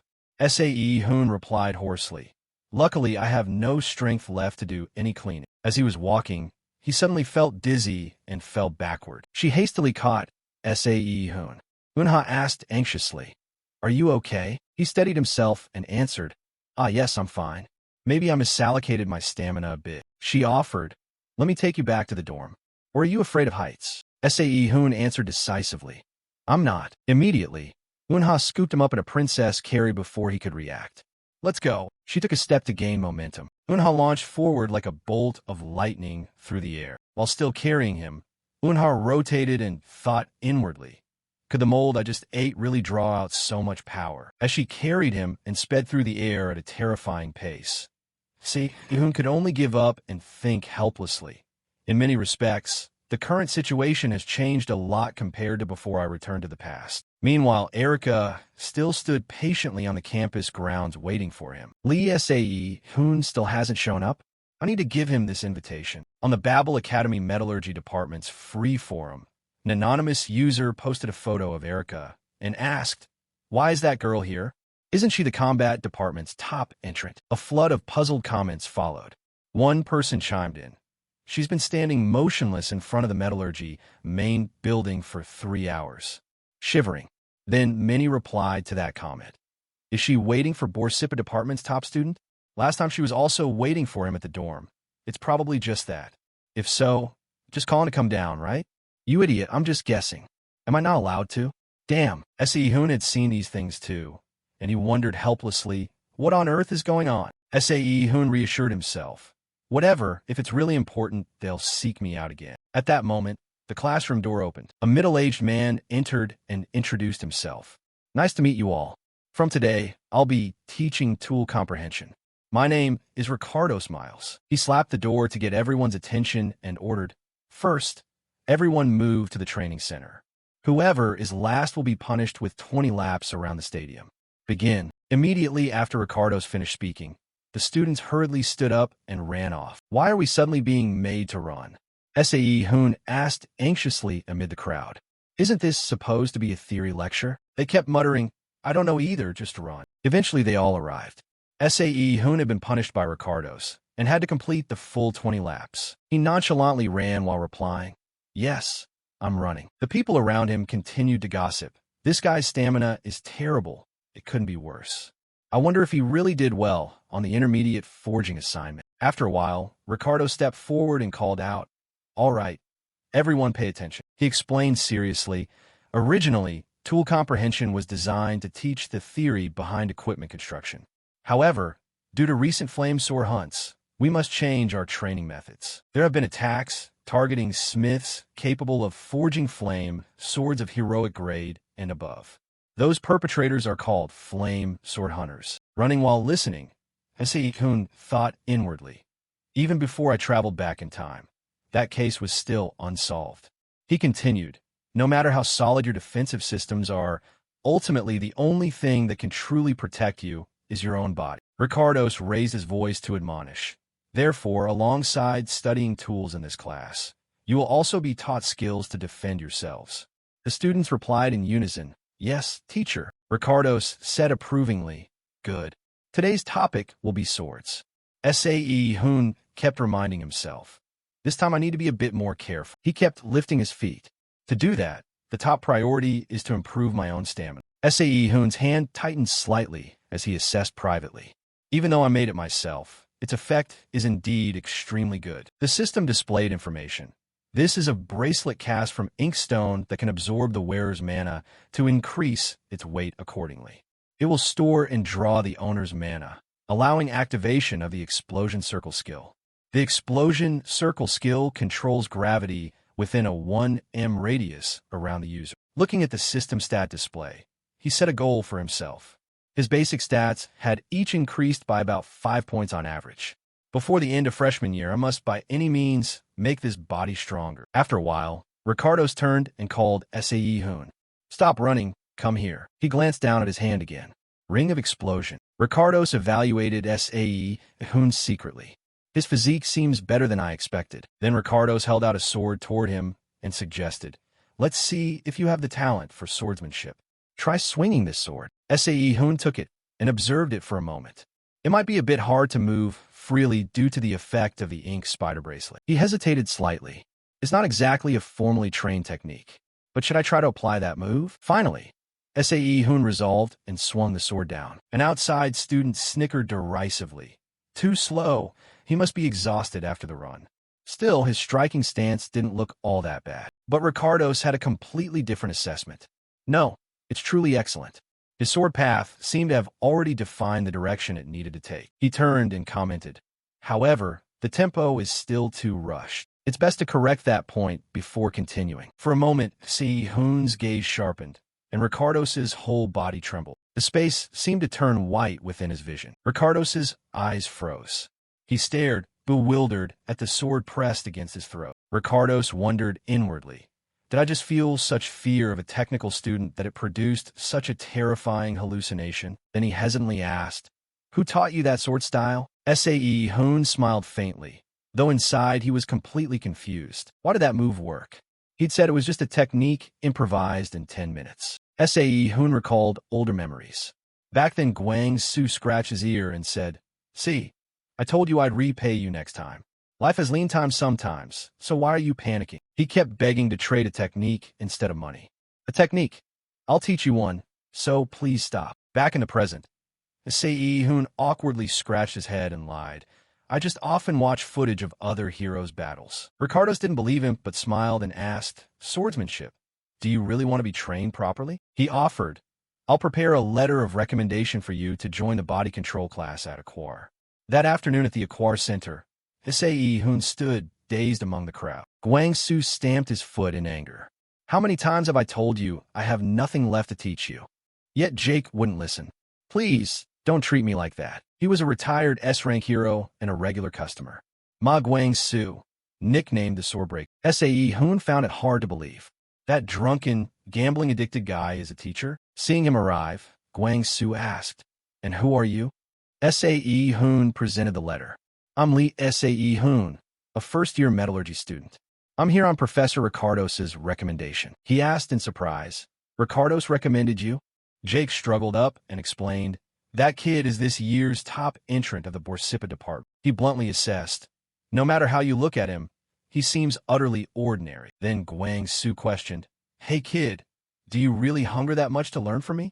The boy eagerly affirmed, yes sir, I do. Hearing that, he pointed at Sae Hoon and proposed, then if you can defeat that brat, I'll accept you. He arranged a match for the two. Just one round. Whoever lands a valid hit first wins. Gwang Soo waved his hand to signal, then let the match begin. No sooner had he finished than Jake lunged forward. Sae Hoon remained standing in place, tightening his grip on the sword. Gwang Soo had some doubts. Is relaxing the way to maximize agility by neutralizing all muscular power? If so, the basic counter would be grappling rather than striking directly. At that moment, Jake swung out an attack. Gwang Soo said bitterly, that's exactly why I hate show-offs. They think in tactics, but haven't truly engaged in proper combat. He complained, it's not interesting at all, what a bore. Immediately after, Jake darted in and grabbed Sae Hoon's stomach. He clenched his teeth in surprise. What monster strength is this? Then Sae Hoon told himself and activated the skill, Explosion Ring. The power from it erupted in a blinding flash of light. Sae Hoon successfully turned the tide. He let out a sharp, painful hiss. Sae Hoon's fist hovered right in front of Jake, and blood dripped from his nose. Seeing that, he smiled slightly and asked, seems I was a bit faster, wasn't I? The space fell silent quickly. After a moment, Jack spoke up. That attack just now was really... Before he could finish, Gwang Soo ordered, everyone disperse at once. I remember I promised to teach if he won. Sae Hoon sat up and suggested, since he lost to me, shouldn't you be the one to teach me? He taunted, I never expected Aquar's top student to be defeated by a Borsipa student. Just hearing that is pathetic. Pathetic enough to be stunned. How is that pathetic? Seeing that, Guang-su also spoke up. That's true. Perhaps I should straighten this fool out a bit so he can fend for himself. The boy turned excitedly and exclaimed. Then, he instructed, I'll arrange the time and send it to you.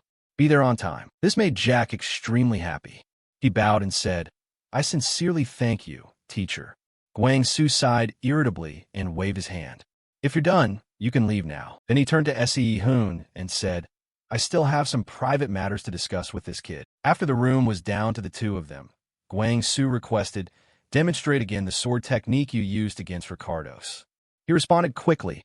Understood. Hoon stared at him tensely, then lunged forward with the sharp blade in his hand. However, in an instant, Guang-su knocked Hoon's sword flying. He stood dazed as Guang-su commented, This is a technique meant to fell an opponent at first sight. Guang-su said coldly, The idea is pretty good, but the execution is crude.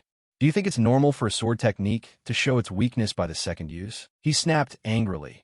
If anyone dared teach this to others and praise it, I'd break their hands and feet. But Guang-su didn't know that he himself was the one who had taught it. Guang-su sighed and proposed, Wait and see. I'll build a complete body from this flimsy, technical framework of yours. Hoon asked calmly, So that means I'm officially enrolled in the class, right? Guang-su affirmed with raised eyebrows. Of course. Hearing that, he relaxed and took his leave. Then I'll excuse myself for today. After Hoon left, Guang-su glanced after him with a sigh. This kid is really rigid. Once outside, Hoon sighed in irritation, acting all noble while just handling aftercare. Just then, Jake stepped forward to greet him. Hey you, he replied in surprise. You're still here? Then he produced a letter and said, I have something I want to give you. Hoon asked blankly, What is it? He explained, an invitation card to join Nobusi. Basically, it's a gathering place for students from prestigious families. Hoon realized inwardly. Could Erica have planned to give this to me beforehand? Jake said excitedly. There are a lot of snobs there, but I think it's a good opportunity for you. But Hoon hesitated a little. I'm not sure if I should accept something like this casually. He beamed brightly and said, Thanks to you I got into that class, so at least I have to show my gratitude like this. Seeing that, Hoon smiled and said, Thanks. A while later, on the way, he quietly reviewed the elective courses he'd registered so far, barrier structure and body control. He also wanted to try an elective from the Borsipa department. Right now, he was torn between the alchemist's curse and enhancement. Distracted, he accidentally bumped into someone. Hoon froze and apologized, sorry. His gaze suddenly halted. It turned out a girl had grabbed his wrist and was inspecting him. Did you make this with your own hands? Hoon replied bluntly. So what if I did? Then she offered, or let me enhance it for you. The system immediately displayed a notification. A link to the target named Leah Claudel has been successfully established. Leah Claudel was someone capable of upgrading equipment by 2 tiers through enhancement. A genius among geniuses, the crafter of legendary grade gear. She was dubbed the one who revolutionized the enhancement industry. Leah shouted in amazement. Inkstone in its rare tier? She kept examining it. If I just add a few formulas here. No, it's too perfect to stop at this level. Then Leah rubbed her temples in exhaustion. No good. How am I supposed to solve this dilemma? Watching that, Hoon silently judged. He hadn't expected her to be this eccentric. He then asked nonchalantly, Is this equipment not good? Leah quickly explained the problem. The issue is there are too many modifications I want to apply. It's forged from inkstone, but why is its compatibility so shockingly high? Seeing her flustered, he reminded her, there's more to it. Hoon carefully advised. Also, it exhibits resonance, so be mindful of that. Leah asked excitedly, where are you from exactly? He introduced himself calmly. I'm Lee Hoon, a first-year metallurgy student and this year's top entrant of Borsipa. She was astonished and exclaimed, First year? That's amazing. I'm a 3rd year in enhancement. Just then someone approached and interrupted them. I have something to discuss. Come with me for a moment. Hoon quickly recognized him. Erica's errand boy? Leah stood up annoyed and snapped. Can't you see we're talking? He finally lowered his voice and said, I want to resolve this peacefully, so please give me a few minutes. Hoon coolly replied, If you have something, say it here. He sighed and demanded, Apologize for your rude attitude toward Miss Erica. You tore up the invitation she handed you in front of so many people. Hoon asked in confusion, But that lady asked me to tear it up. His expression immediately turned furious as he snapped. Sure, you have your reasons. If only you hadn't accepted the invitation from the Myers family. Hoon asked irritably. Did Erica send you here? He hurriedly denied it. No, this was entirely my own idea. At that, Leah laughed mockingly. Yeah, right? She bluntly exposed him. Who doesn't know you're the trusted lackey of that heir? That made him angry. How dare a useless wretch like you? Maybe you're deluding yourself into thinking you're someone special. He taunted Hoon. But Babel isn't short on geniuses far above your class. He didn't bother to respond. Do you mean to imply that you're talking about yourself? Hoon's words struck him like a thunderclap. The man shouted angrily, Shut up. Hoon watched his power flare up, but calmly reached out his hand. With one hand, he could fend off the pack of phantom beasts rushing at him. A surge of mana suddenly dissipated, and he remarked with admiration, Just as I suspected, that wasn't made purely from mana. You used the sword cluster as a medium to attack, even though they were only illusions. This made him tremble with fear. How could you? Hoon nonchalantly spun the weapon in his hand and answered, Who knows? He laughed in excitement. Sounds pretty delicious. At the same time, the system notified. Greedy Iron Link imprint has been officially activated. He cried out in despair. My 1 million is ruined. Hoon curled a lip and said, With a flavor this exquisite, no wonder you're going crazy over. The system displayed information. Ruha Link. Greedy Iron, Supreme High Quality Tier. A type of iron that can generate thermal energy by devouring other irons. It corrodes metal on contact and absorbs their cores into itself. Hunts and consumes iron to produce mineral blood. Remaining durability, 78%. Explosion cirque. In an instant, Hoon lunged forward and punched him squarely in the stomach. The man collapsed to the ground. Hoon turned to call Leah. So, senior. He glanced at her and asked, Is there any lecture in enhancement you think is worth recommending to me? Lee's face suddenly flushed, and she said, Ancient enhancement. There's also an extremely talented senior. They're named Leah Claudel. After leaving, the man clutched his stomach in pain. Damn it, he kept grumbling. Unbelievable that a freshman could have such insane reflexes. At that moment, Erica also appeared ahead. Excuse me, I'd like to borrow that sword cluster to take a look. He flinched and shouted, Miss Erica, when did you get here? The lackey respectfully handed it to her. Here it is, miss. Erica looked at the sword cluster and advised, You don't need to report this to my brother. As for the head of the family, I'll speak with him privately later. He awkwardly scratched his head and replied, Yes, I understand. Erica assessed silently. Indeed, it was equipment used as a conduit. It had been engraved with an anti-theft seal. She felt a bit unsettled. Could he have independently created a counterattack skill based on his magic and Professor Robert's teachings? Erica began to feel uncertain. Lee Hoon's talent in forging might even surpass rank S. I must adjust my assessment of his mana compatibility to rank A. The system suddenly appeared. A link to the target named Erica Eno has been established. This left Hoon bewildered. What was happening? He began to wonder. Had she been secretly watching when he fought that lackey? Hoon held the blades in his hands in resignation. At least he'd received fair compensation. Still 10 swords short? Leaving them as is was crude, but combined with the black soul thread, they'd work well. He yawned and complained, Putting that aside, I had been looking forward to Professor Kim In-Cheol's class. Yet today I only had to sit through dull theory I already knew by heart. Immediately after, In-Cheol spoke seriously. That explanation is enough. Now let's move on to the main part. He picked up the item on the table and explained, Even if you use the exact same type of metal, its shape will change completely depending on how you manipulate the arrangement of mana. A stone suddenly appeared as In-Cheol spoke. The ability to apply this metal deformation technique is the decisive factor in a weapon's versatility. He placed different stones on the table, and then In-Cheol transformed them back into the original iron pieces, affirming it. Therefore, if you choose the path of a blacksmith, you must perfectly grasp the potential of the metal you're handling. In-Cheol presented the task. In today's lesson, we'll practice deformation techniques on these iron ingots. He had someone hand out the stones and issued the instruction. First, use the mana flow to create a scratch about 3 centimeters deep at the center of the ingot. These items are tuned to react extremely sensitively to deformation, so you must operate with great care. SAE, Hoon silently judged. It seemed the professor did not completely reject mana-based forging methods after all. In-Cheol clearly announced, "You have a time limit of 10 minutes. You may begin now." The students are baffled with the ingots in their hands. "Why did this happen to me?" they complained. "It won't return to its original shape." At that moment, two people stepped forward. SAE, Hoon said indifferently, "I'm finished." Han glanced at him and reported, "I'm finished, sir." In-Cheol praised them with satisfaction.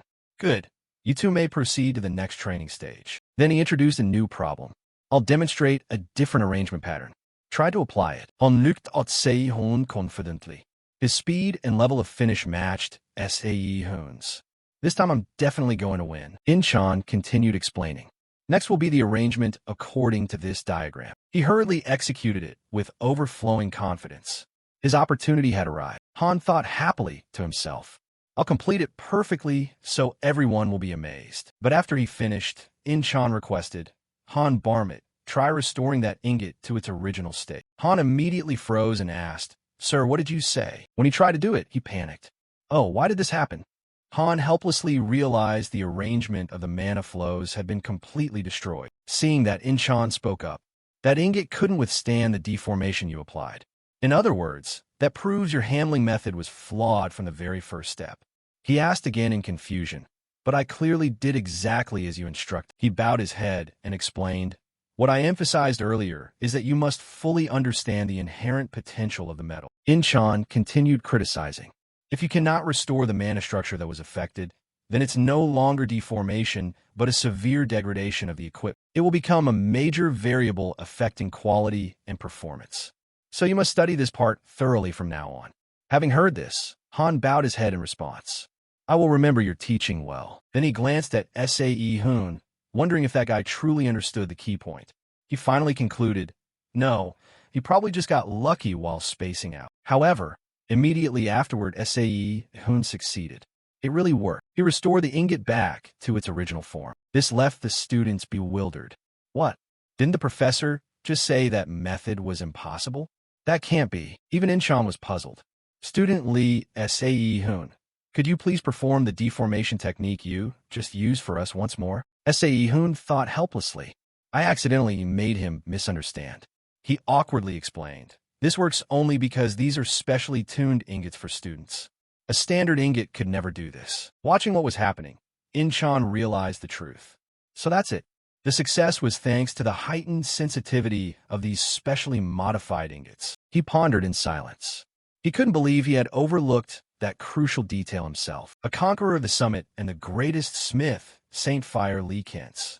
He created it during his years as an S-rank hero and through the decades since. No one has been able to disprove it. The deformation formula is regarded as the core for all smiths, the truth of iron and steel. Thinking that, In-Cheol hesitated. Surely he couldn't have found another method, right? Should I believe that it's possible for this guy? SAE Hoon turned away, thinking, if he realizes it again this time, that will be 2 consecutive times. Outside, it was growing dark. In-Cheol spoke. "Class ends here. You may take a break." Student Lee SAE Hoon, could you stay behind for a moment? He stopped and asked, "Yes, Professor? What's the matter?" In-Cheol took out an item and began, "This is a welcome gift for your enrollment. You helped me a great deal with the move to Babel." The system also displayed information. Bloodfire gem, rare rank, high quality. An ore containing the essence of deep crimson flame. It has a special ability used to melt mixed ores into liquid form. SAE Hoon hesitated slightly. In-Cheol answered, "If you can absorb the essence of this fire gem, you will permanently enhance your deep crimson flame. I prepared it with care because I heard you can control bloodfire." Hearing that, he nodded happily and said, "Thank you, Professor. This gift will be an enormous help to me." In-Cheol suddenly asked, "One more thing. Would you consider enrolling in the elective course I teach?" He replied calmly, "Do you mean the basic research on equipment course?" This surprised In-Cheol a little. "You know about that course too?" SAE Hoon confirmed nonchalantly, "Yes, I know of it." In his mind, he assessed, it's one of the class's Babel funds most heavily. SAE Hoon felt a bit uneasy. What should I do now? Before I went back in time, I never heard the name Kim In-Cheol, so it's possible the professor's fate wasn't good. However, He is currently a professor receiving a lot of attention. Then SAE Hoon cheerfully said, I've decided to take that course. In-Cheol asked with concern, Are you sure? I see you've already registered for quite a few electives. He replied calmly. Even with this one added, it would only be my fourth elective. In-Cheol had nothing to say, shook SAE Hoon's hand, and remarked, Then I look forward to working with you. He politely answered, Likewise, sir. At the same time the system displayed. Extracting link from target Kim In-Cheol. Link with creator Lee SAE Hoon is currently at level 1. Link Kim In-Cheol, fire-bearing iron, high rank, lower mid-quality. A type of metal containing internal conflagration. It has properties somewhat similar to wood and can retain fire within. SAE Hoon mused to himself. If someone can extract metal even from another person's body, that means they could also forge and temper the human body itself. When multiple types of mana attributes coexist in a body, they conflict with each other. Because this is extremely dangerous for a smith who demands absolute precision, the unwritten rule became to use only the single attribute most suited to one's talent. However, I am an entirely different case. The innate mana used to suppress the temperature is gradually being appropriately depleted. When the body is depleted of mana, it will begin to draw the essence of the deep crimson flame inward. What I need to do as a blacksmith is to establish a mana circuit specialized for the deep crimson flame within my own body. After a while, SAE Hoon breathed a sigh of relief. He understood that only by doing so could he perform forging within his own body. System notification. Your mana attribute has been strengthened from Bloodfire Grade F to Bloodfire Grade E+. A series of messages rang out. You have learned an S-rank skill called Soul Tempering Enchantment. The body is the most primordial material a smith can polish. When the internal mana channels are tempered, physical capabilities increase and strength is enhanced. All basic stats have noticeably risen due to the skill's effect. Lee SAE Hoon. Strength, D15. Endurance, D100. Mana, D19. Speed, E87 SAE Hoon gritted his teeth and thought. Soul Tempering Enchantment? He recalled how he struggled in his previous life when Leah scolded him. You already have the materials. Are you going to give up without even trying to process them? She asked with a teasing smile. You're not an idiot. Are you really going to passively accept that? Back in the present, he smiled in satisfaction and made up his mind. Yes, I must make full use of everything I can. And whether the opponent is an ally or an enemy, this time I will not let myself regret anything. A voice rose in a large stone building. Today we will finish the items you crafted during recent lessons. These completed products are planned for distribution both inside and outside the academy. The red-haired man stood with his hands on his hips before everyone. So it can be said that today's results will determine the entire outcome of the first semester. Therefore, give it your all so you won't have regrets later. Understood. Everyone shouted in unison. Yes, sir. SAE Hoon examined the iron bar in his hand and thought. Everything is really chaotic. My current body can't keep up with the reflexes. So many details are off. He held the hammer in one hand and thought. This is no time to be leisurely. Flames flared up, waves of fire slicing straight through the area. A pot of boiling water steamed. SAE Hoon quietly observed the long iron bar in his hand. This result should be acceptable, but he seemed to grow anxious. With the remaining time, finishing the other items will be very difficult. If I only do everything at an average level, I might get extra budget support. He placed it on the grindstone. But after all, pouring his heart into making at least one truly high-quality piece was the right thing to do. His hands deftly ground the iron bar. He stood there fully focused. That sound swelled in SAE Hoon's head, a sound like the apocalypse approaching. His hands deftly ground the iron bar. He stood there fully focused. That sound swelled in SAE Hoon's head, a sound like the apocalypse approaching. All his concentration was poured into it with the thought. This isn't merely momentary sharpness, but a blade engraved into its very form. Lights flashed beneath, called White Radiance. The information became clearer. The weapon White Radiance greatsword has been completed. A great smith always expresses his will through the most fundamental things. The technique of a craftsman who knows how to maximize a material's potential to create a new blade truly deserves the highest praise. A notification appeared. You have learned the skill White Radiance Flow C. Two gleaming swords appeared with their description. White Radiance Greatsword. Rare grade. High quality. This is a greatsword with a pure white blade. The blade is exquisitely honed and combined with mana arrangement to make it both durable and razor-sharp. A masterpiece created by an outstanding smith. Slashing power increases when mana is infused. Hoon breathed a sigh holding the newly forged weapon. Considering he only used ordinary iron, this result was acceptable. He felt a glimmer of hope as he looked at the weapon. Some of the skills from before he traveled back in time were gradually returning, even if only a little. The two knights behind him clutched their swords anxiously and whined in turn. I really hate this feeling. Maybe I should consider dropping out? The next Saturday morning, while the red-haired man sat in a cafe staring at his phone, a voice spoke up.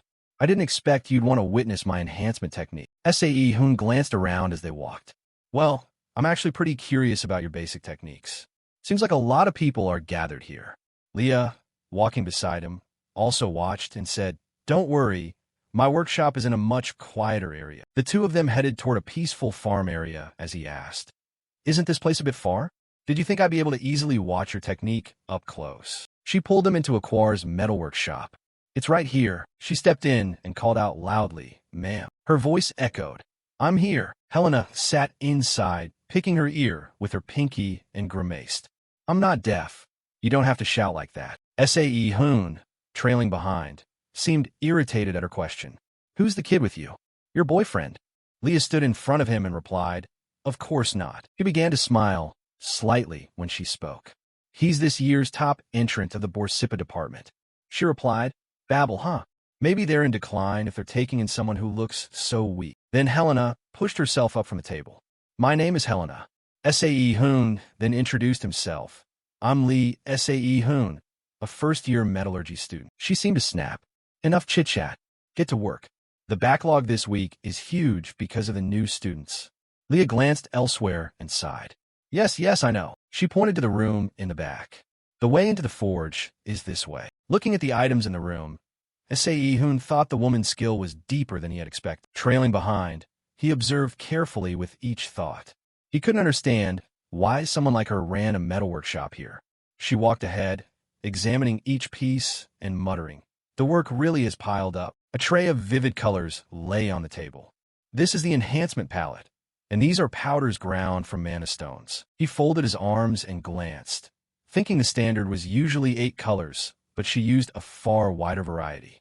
Then he asked, Do you restore damaged enhancement formulas with these? Helena picked up a paintbrush. Exactly that. One hand held a pan, the other dipped the brush into the palette. That way she could both earn money and freely perform enhancements without worrying about material costs. The strokes of color gleaming from the bottom of the pan under her hand became surprisingly striking. Hoon stood there silently observing, thinking he had come because she appeared to be facing a work stagnation. He recalled a memory of someone telling him, a washed-up person brings failure into every exam and couldn't even hold onto their top student seat. The image of Helena focused on her brush and pan sparked thoughts in him.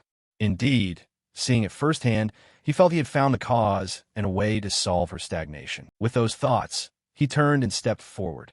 Being able to immerse oneself in work like that might itself be a talent. He pushed his hands into his pockets and stood before a wooden table. An item on the table struck his eye. This will resonate with the mana arrangement to produce a special effect. He lowered his head to look more closely. After such a long time, white radiance has been engraved again. My hands and feet are tingling too. Helena saw from behind. Go ahead and try using it. She frowned, standing behind. Of course, if you have the ability to do it, pick any item from that pile. He unexpectedly glanced back, thinking it felt like she was deliberately ordering him around. He turned his head to look. If I'm allowed to use a special grindstone of that quality, I definitely have to try it once. Then his gaze fixed on it, and his hand wrapped around its handle. She stood behind with folded arms watching. Are you really going to do it with that piece? Hoon excitedly touched the blade of the knife. Yes. Judging by the even wear on the edge and the shaft not being twisted, this is a knife made by someone who truly understands swordsmanship. He stood at the table holding the grindstone with those thoughts. This grindstone has mana grains compressed most evenly. Using it could handle even sharpening the blade to the absolute limit of sharpness. His hands moved gently and skillfully, placing the knife on the grindstone. Helena, standing behind, formed a big question in her mind. Is that kid really a new student who just enrolled this year? Leah, standing behind, excitedly called out, startling her. All done. She finally snapped awake. Oh, when did you get here? She didn't turn her head. I don't know either. That girl. She stepped forward to stand beside her and looked over. You try to find faults in a junior, but in the end you were taught a lesson by him. Isn't that so? Helena shoved her hard with her hand, angrily. Shut up for me. She looked toward Sae Hoon, who hesitated. Have you finished all your work? He smiled in reply. This is the best result I can produce right now. Next time I'll definitely do better. Helena then swung the sword down hard. All right, both of you go home early. Leah hooked his arm and stepped out, glancing back. She's just being grumpy for no reason. Let's go. Inside, she stood with her hands on her hips where he had been working. Suddenly, a well-dressed man in a vest knocked loudly on the door. Miss, are you forging something? Helena peered out with a grimace. Keep it down a bit. He hurriedly scratched his head sheepishly. There's a huge backlog of orders. What about the kitchen knife? His somewhat impatient words came out. When will you give up that restaurant job? You should be a combat department professor, but instead you. She snapped back in an irritated tone. Don't nag about other people's hobbies. He stepped in and picked up the knife from the table. Ah, it's here. Suddenly, he sensed something unusual. He frowned and looked back. Did you drink while sharpening this blade? She stood there with her arms folded and head down. I didn't do that. He continued. Then could this be the work of those new assistants you've been close to recently? Their skills must have improved drastically. Helena bowed her head and closed her eyes. A new student. He turned, unbelieving. What? Her eyes opened, and she replied, a boy from the new cohort who just enrolled this year is the one who sharpened. Recalling the image of Sae Hoon mentioned, he wondered, who on earth is that kid? Sae Hoon stepped outside and asked, that old woman at the metalworks.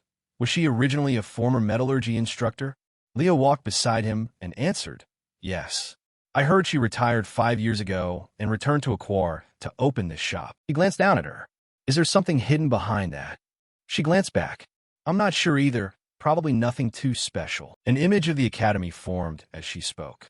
Over the past 5 years, quite a few professors have left the metallurgy department. He looked over and replied, is that so?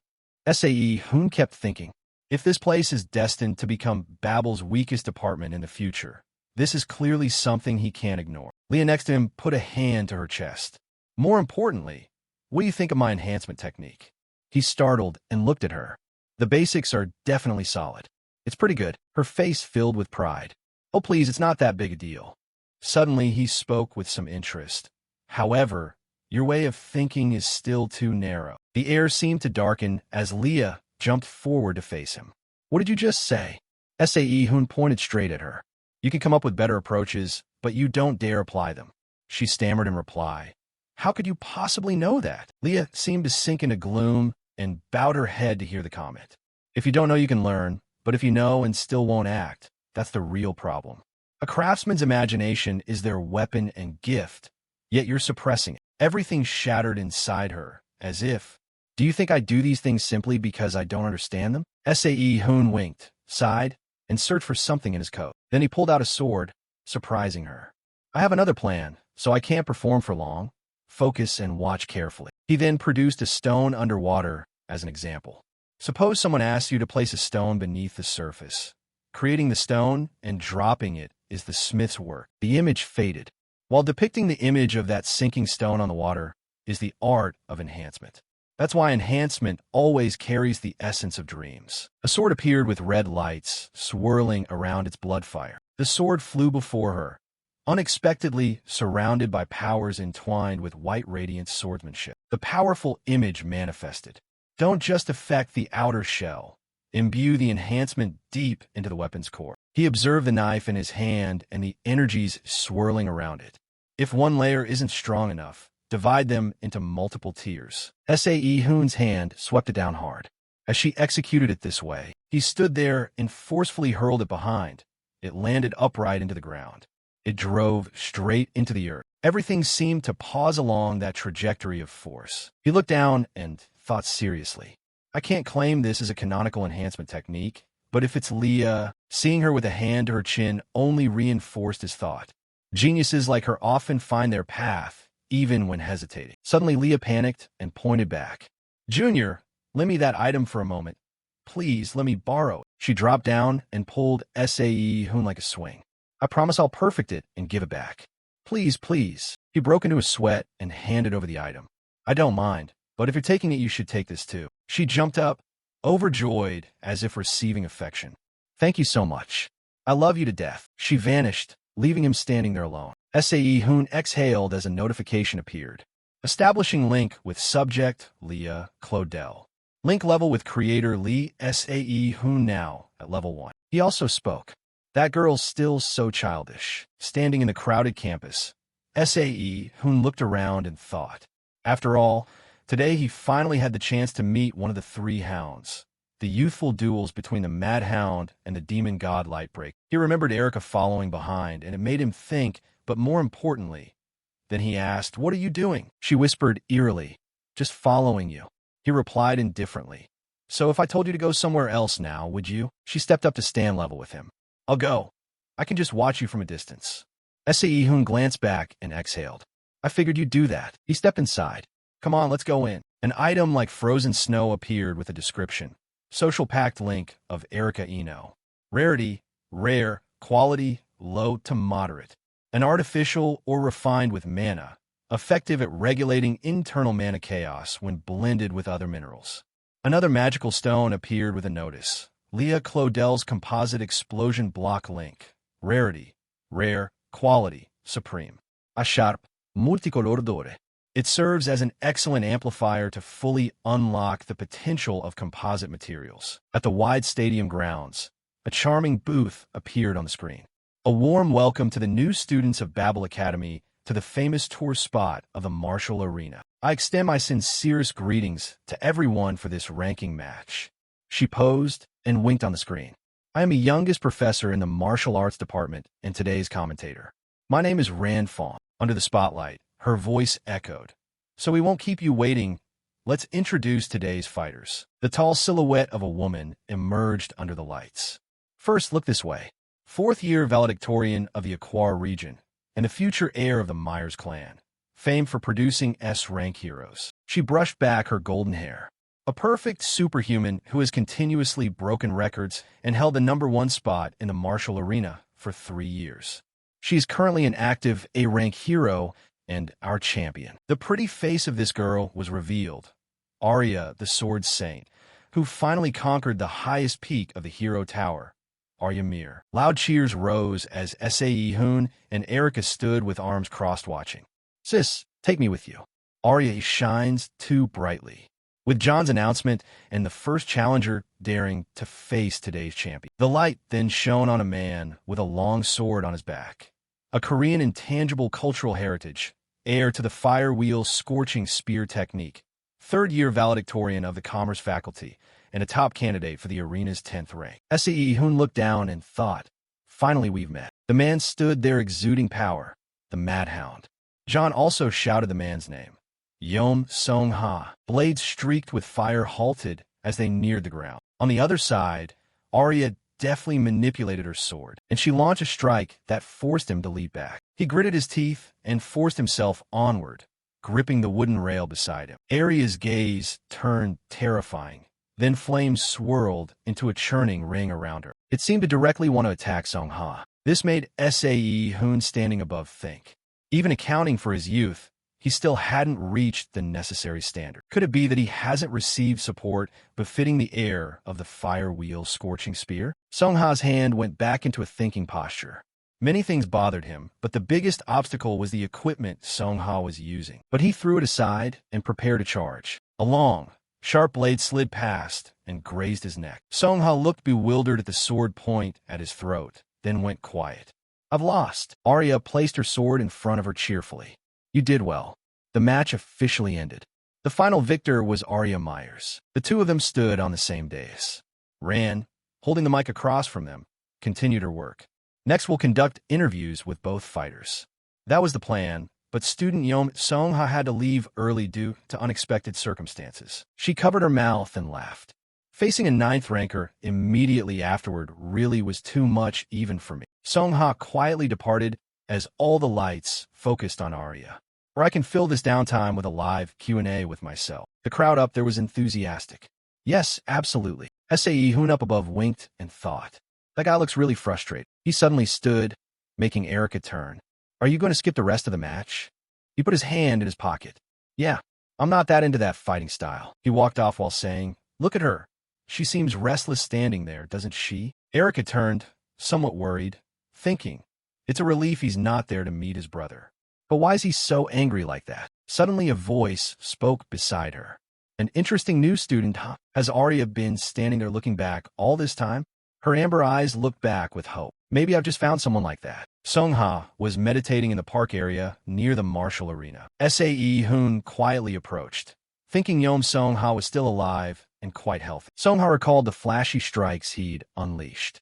Despite a somewhat canine temperament, he was a core member of the Suicide Squad and the one who ultimately sacrificed his life to defeat the demon god of the Devouring Sea. He stood behind him thinking, because he hasn't become completely corrupted, maybe this time I'll obtain the Link Stone more easily. Meanwhile, Song-ha frowned and bowed his head. You were watching that spar just now, weren't you? SAE Hoon answered with his hands in his pockets. Yes, I watched a bit. His head turned slightly back. The fact you can find me here means your skill isn't shabby. Song-ha turned and looked at him viciously. You again? Why is the valedictorian of Borsippa's faculty appearing here? He stood there worried, wondering why Song-ha was so hostile. Then he spoke. I came here hoping the two of us could talk a little. Song-ha turned back to his original position. Get out of my sight. SAE Hoon slowly stepped forward. This will actually benefit you, senior. But he squatted and replied, maybe you still don't understand, so I'll say it only once. I utterly despise the weak. He stood before him, especially those who can't do anything for their families. And those who mistakenly think their petty tricks are on my level. So whatever you want to say, go back. A line that rendered him speechless. Lowly Smith, recalling what Song-ha used to be like, go back to your workshop and forge gear. Know your limits and stay in your place. This didn't trouble him much. Compared to his days called the Mad Hound, he was now considerably more polite. SAE Hoon was performing a spell in his hand while thinking. Looking at that attitude, he knew for sure words wouldn't solve anything. Song-ha also glanced back. It seems you insist on not stopping. He approached where SAE Hoon was casting and spoke. I also have one thing to tell you. What followed left him stunned. The history of the Fire Wheel's scorching spear will be ended by your own hand. So Song-ha lunged forward at speed, clenching his hands and unleashing his power. His punch flew out, but SAE Hoon blocked it with his power. A notification appeared the moment he was flung away. The greedy iron link mark has been officially activated. A notification appeared the moment he was flung away. The greedy iron link mark has been officially activated. He frowned in confusion. Did he just nullify one of my mana-enhanced punches? Sparks of flame coiled around Song-ha as he focused on him. Not surprising for a faculty valedictorian. Maybe he finally is worthy of speaking to me. His stance hardened. Yet the trajectory of the Tan-Hoa mana stream still lingered. This was the true power of the Fire Wheel's scorching spear. It ends here. The two of them lunged straight at each other. SAE Hoon seemed to conjure a blaze solely to hurl fire at Song-ha. Smoke billowed and swallowed him. Then he slowly emerged from the haze. From afar, he was surprised. What? Why are those flames that only reacted to my mana now neatly in his hands? Don't tell me. Those terrifying things approaching. He split them apart and stole them. Suddenly a flame shot straight across his throat. He looked ahead and thought, that bastard. Song-ha, backed by his purple powers, assumed a fighting stance that made him uneasy. He seemed on the verge of losing his mind and control. The image of a pink-haired man with a weapon over his shoulder at the disaster gate, of how Hoamon likely erupted because of this hot-headed temperament. A punch from a man was about to be thrown. It flew in precisely as the victim thought the greedy iron effect was about to expire and his endurance had reached its limit. As the fist neared SAE Hoon's face, the greedy iron duration ran out and his body couldn't hold on any longer. They fell as if gravity had vanished from above. At the same time, he grabbed Song-ha's punch, surprising him. But no, it was Jack forcing his way in to take the hit, startling him. Jack Myers, he spoke up. Do you know the valedictorian of Borsippa? The other stammered, yes, well, we kind of know each other. Then he yanked his hand back. He moved elsewhere to be quieter, about to leave right then. Jack awkwardly called out, right, sir. Then he turned to him.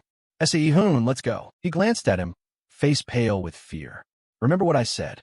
Don't spout those weird lines anymore.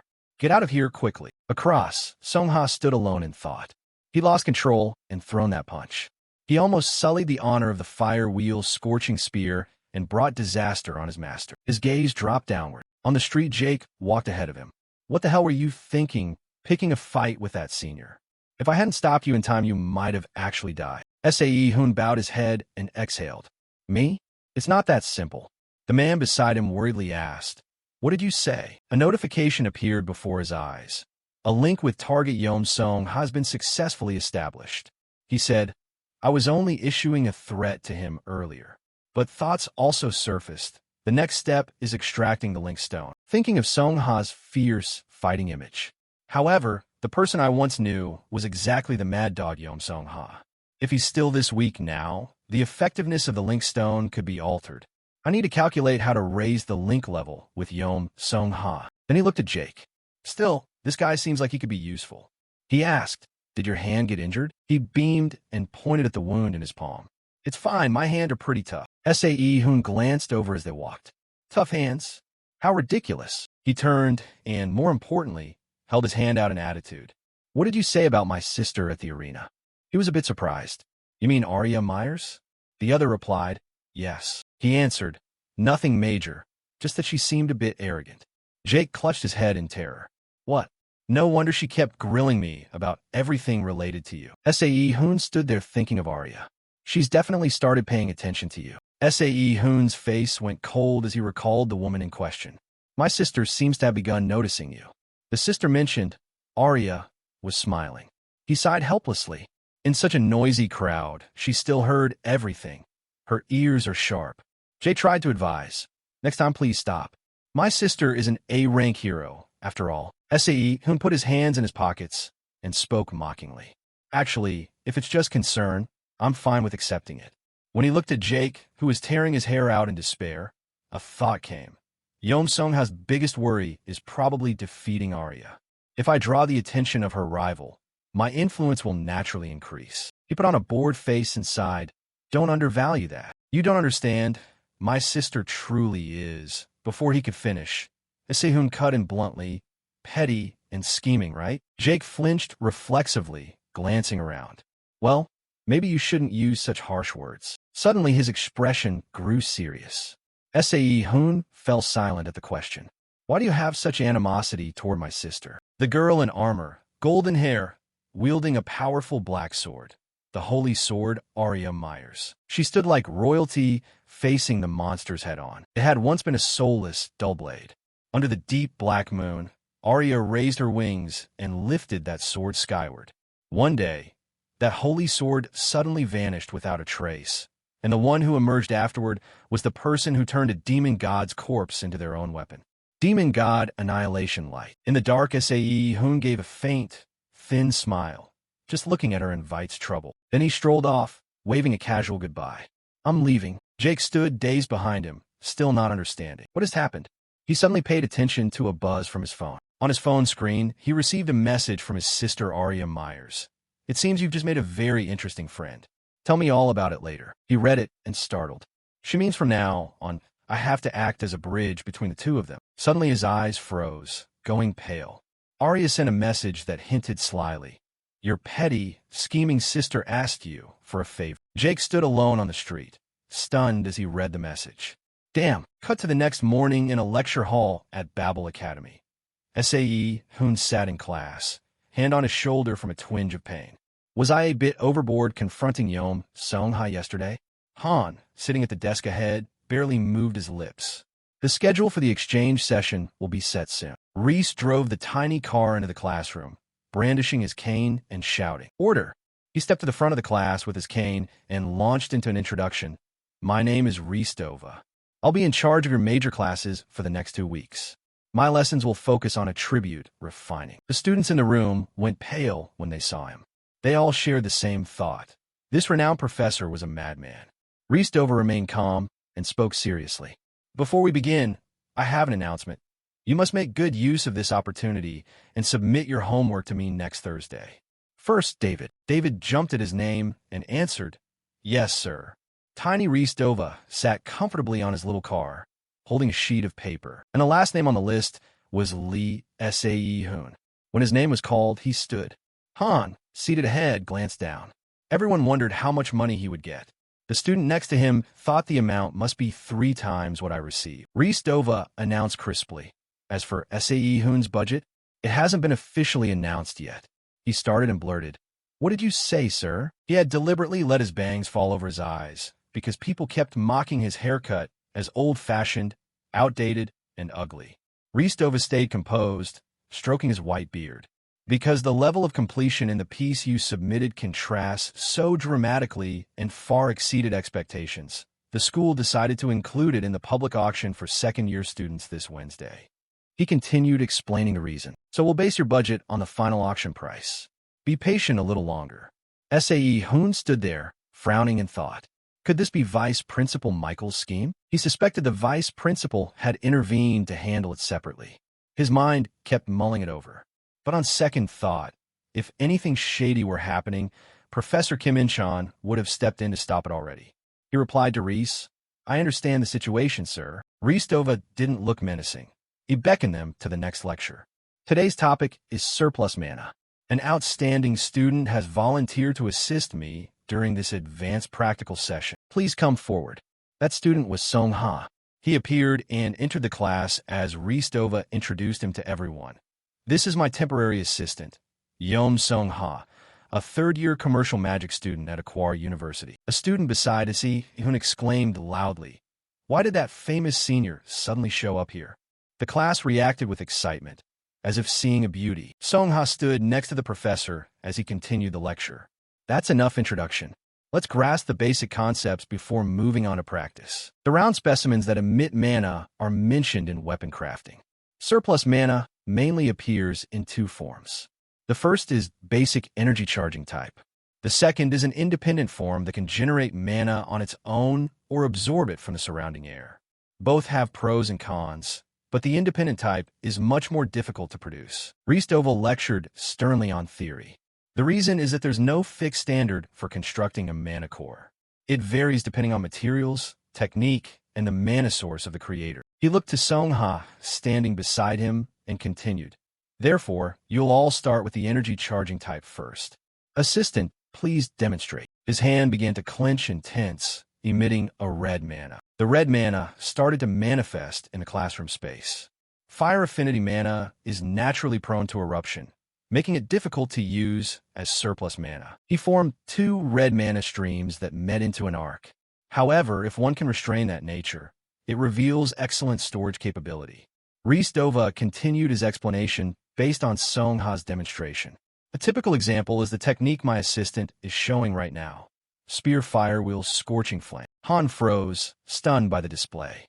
You can control fire mana to that extent. The student beside him was equally amazed. Even managing a forge is beyond me. Ristova stood on the lectern holding up a device. "Since we're lucky enough to have such a talented assistant, we must take full advantage of this opportunity. Submit your assignments by next Thursday." He had written his requirements clearly on the whiteboard. The topic, surplus fire affinity mana in the energy charging form, themed around a train wheel. He added a careful reminder. "You can be as creative as you like, as long as you stick to this theme." Ristova sat on his small car, excitedly twirling his cane. "Now let's move quickly to the refining room. Oh, and don't forget to change into your work clothes." After he left, only Song-ha remained standing. The other students suddenly rose. That was their chance. Han and a few others nursed the same thought. A golden opportunity to talk with Senior Song-ha. Excited, he stepped forward to greet him. "Hello, Senior." He looked polite and was about to introduce himself. "I am Han." Before he finished, a gloomy aura spread around Song-ha. "Get lost."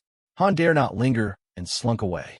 "Yes." The atmosphere of the class abruptly turned bleak. Song-ha stood motionless with a cold expression and his eyes closed. Those sharp eyes suddenly opened and looked in a direction. As Sae Hoon, unconcerned, was idly preparing to leave the classroom, he spoke up. Sae Hoon, will you stop for a moment?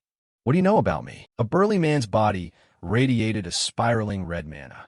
"I've heard that the mastery of the Spear Fire Wheel Scorching Flame is judged by the number of wheels." Leon, the current head of the Flower Fire sect and an A-rank hero, reached 8 wheels. Hoon moved more slowly toward the door and answered him. Because the 3 wheels you just produced were very easy.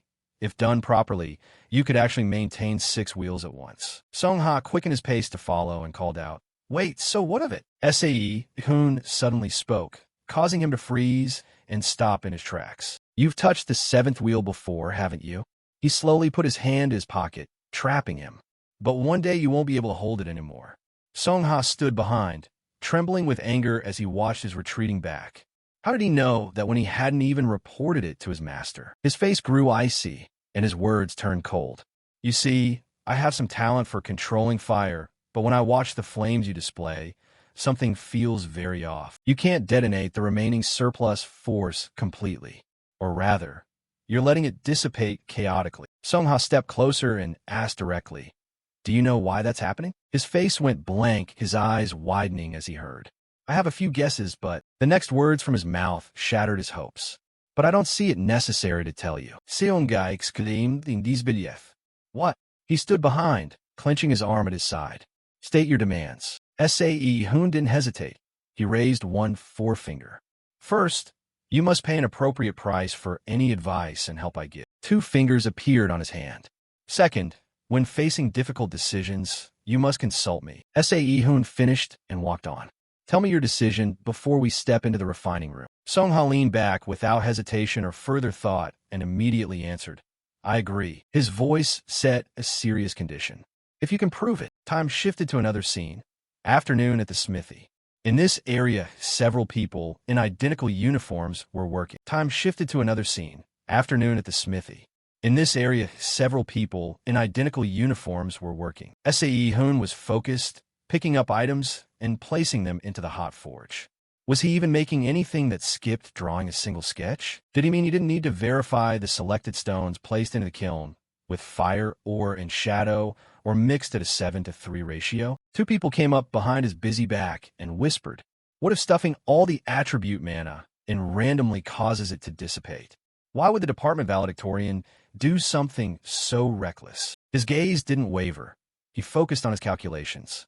The temperature was raised until the attribute mana began to seep out. Hoon quickly took off the glove he was wearing. He plunged his bare hand into the blaze and controlled the mana flame to lock in that attribute. That was the heat replacement technique. Ristova broke out in a cold sweat as he watched from outside. He performed heat replacement right now. So this was why Professor Kim In-Cheol accepted the public auction submission. A smile tugged at the corner of Hoon's mouth.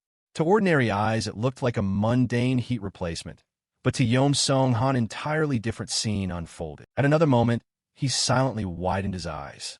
"Watch carefully." A black shoe reached the pedal, pressing its thick toe down. A red fire mana source, mixed with a touch of black, burst forth.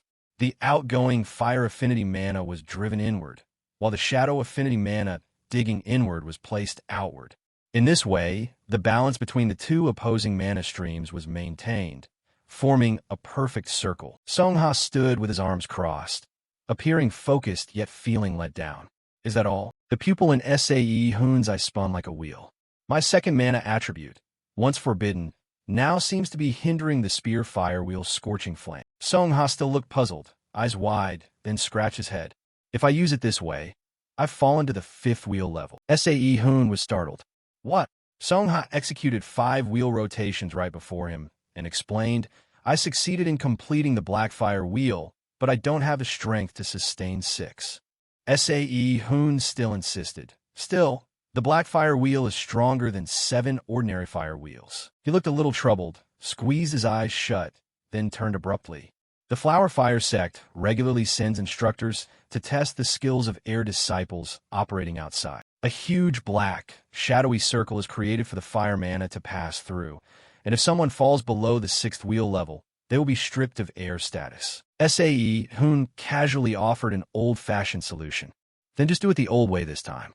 Song-ha, exasperated, formed a small circle in his palm.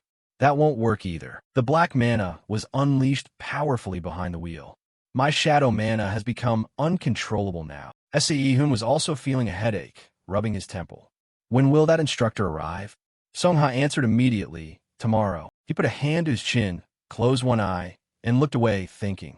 He had said losing air status meant immediate expulsion, a method that could be applied within a day. Suddenly, he slapped a hand down on Song-ha's shoulder.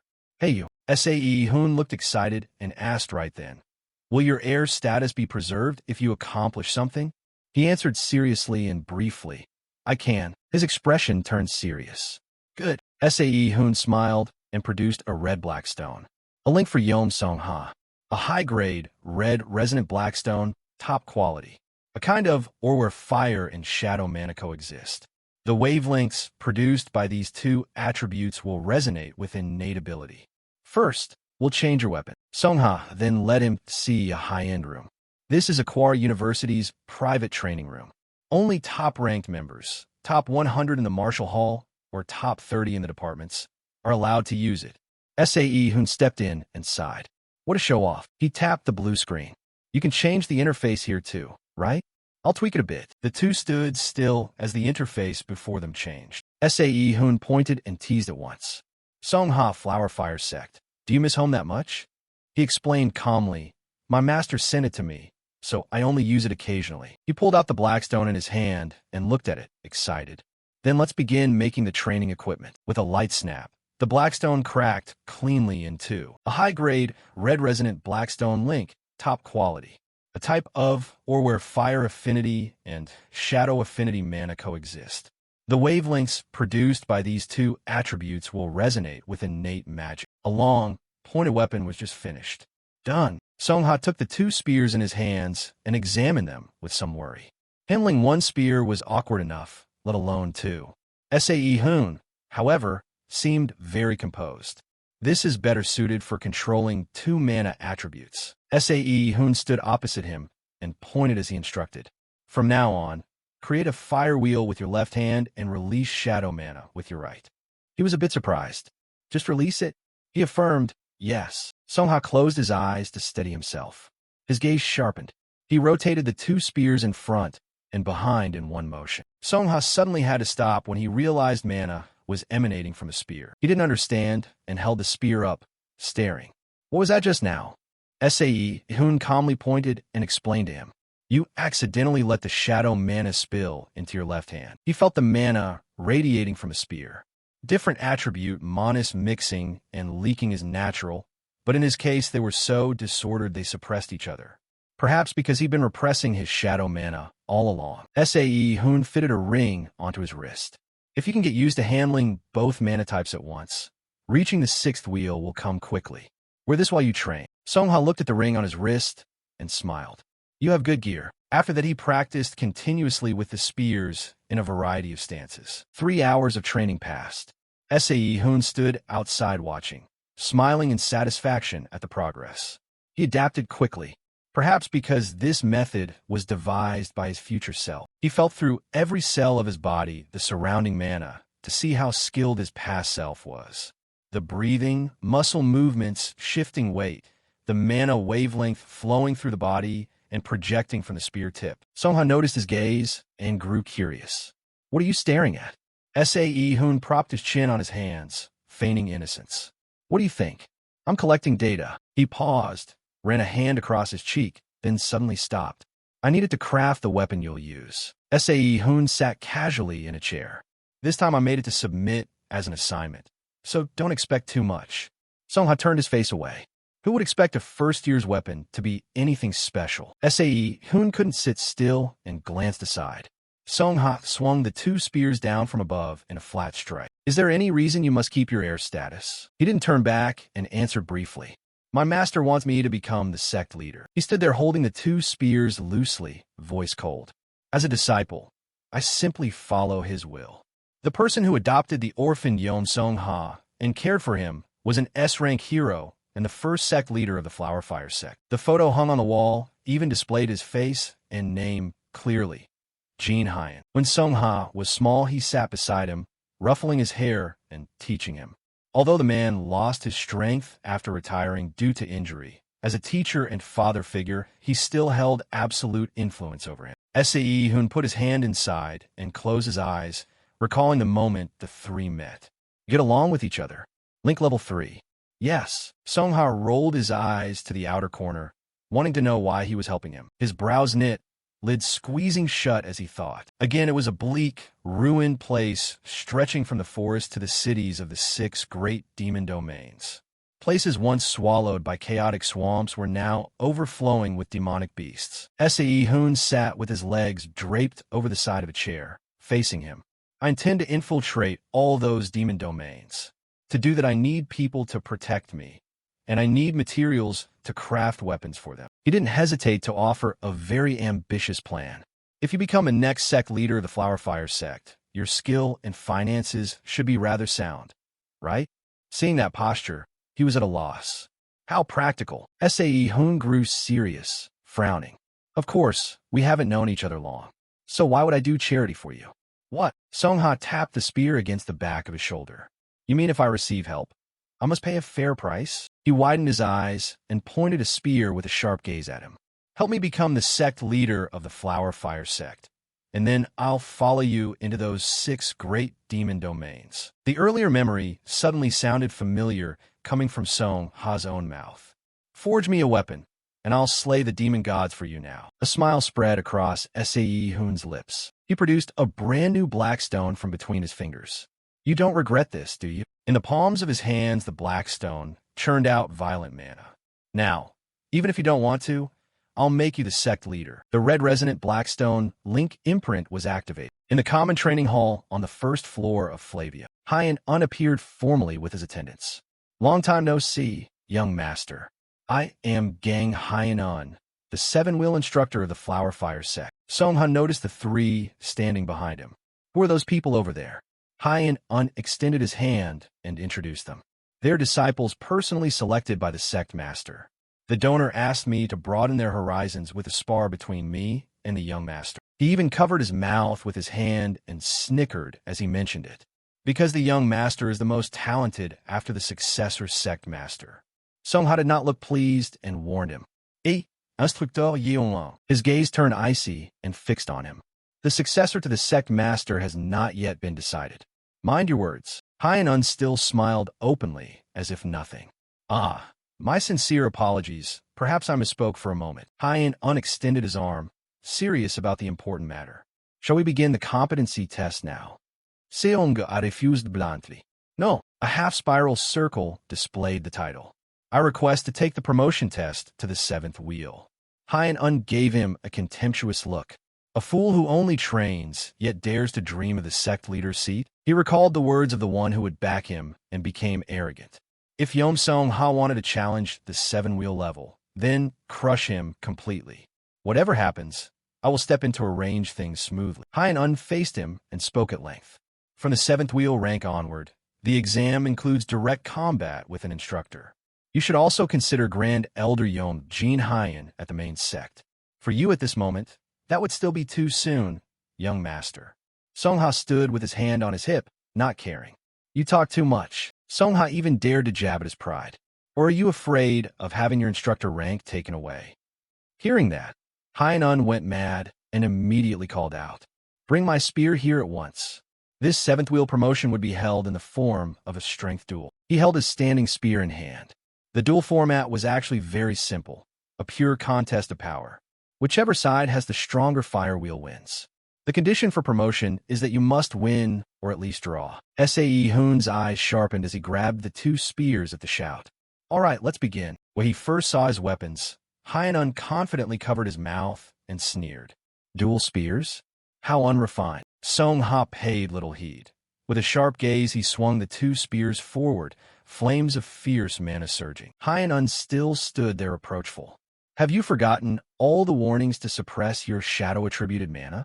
Such chaotic flame will never be recognized as a proper fire wheel. Hoon smirked after forming rotating rings of flame around himself. Let's see what happens when we really make it explode. Hyan looked very confident and only swung a spinning spear backward. You will definitely regret this. He took a serious stance and sent out rings of flame.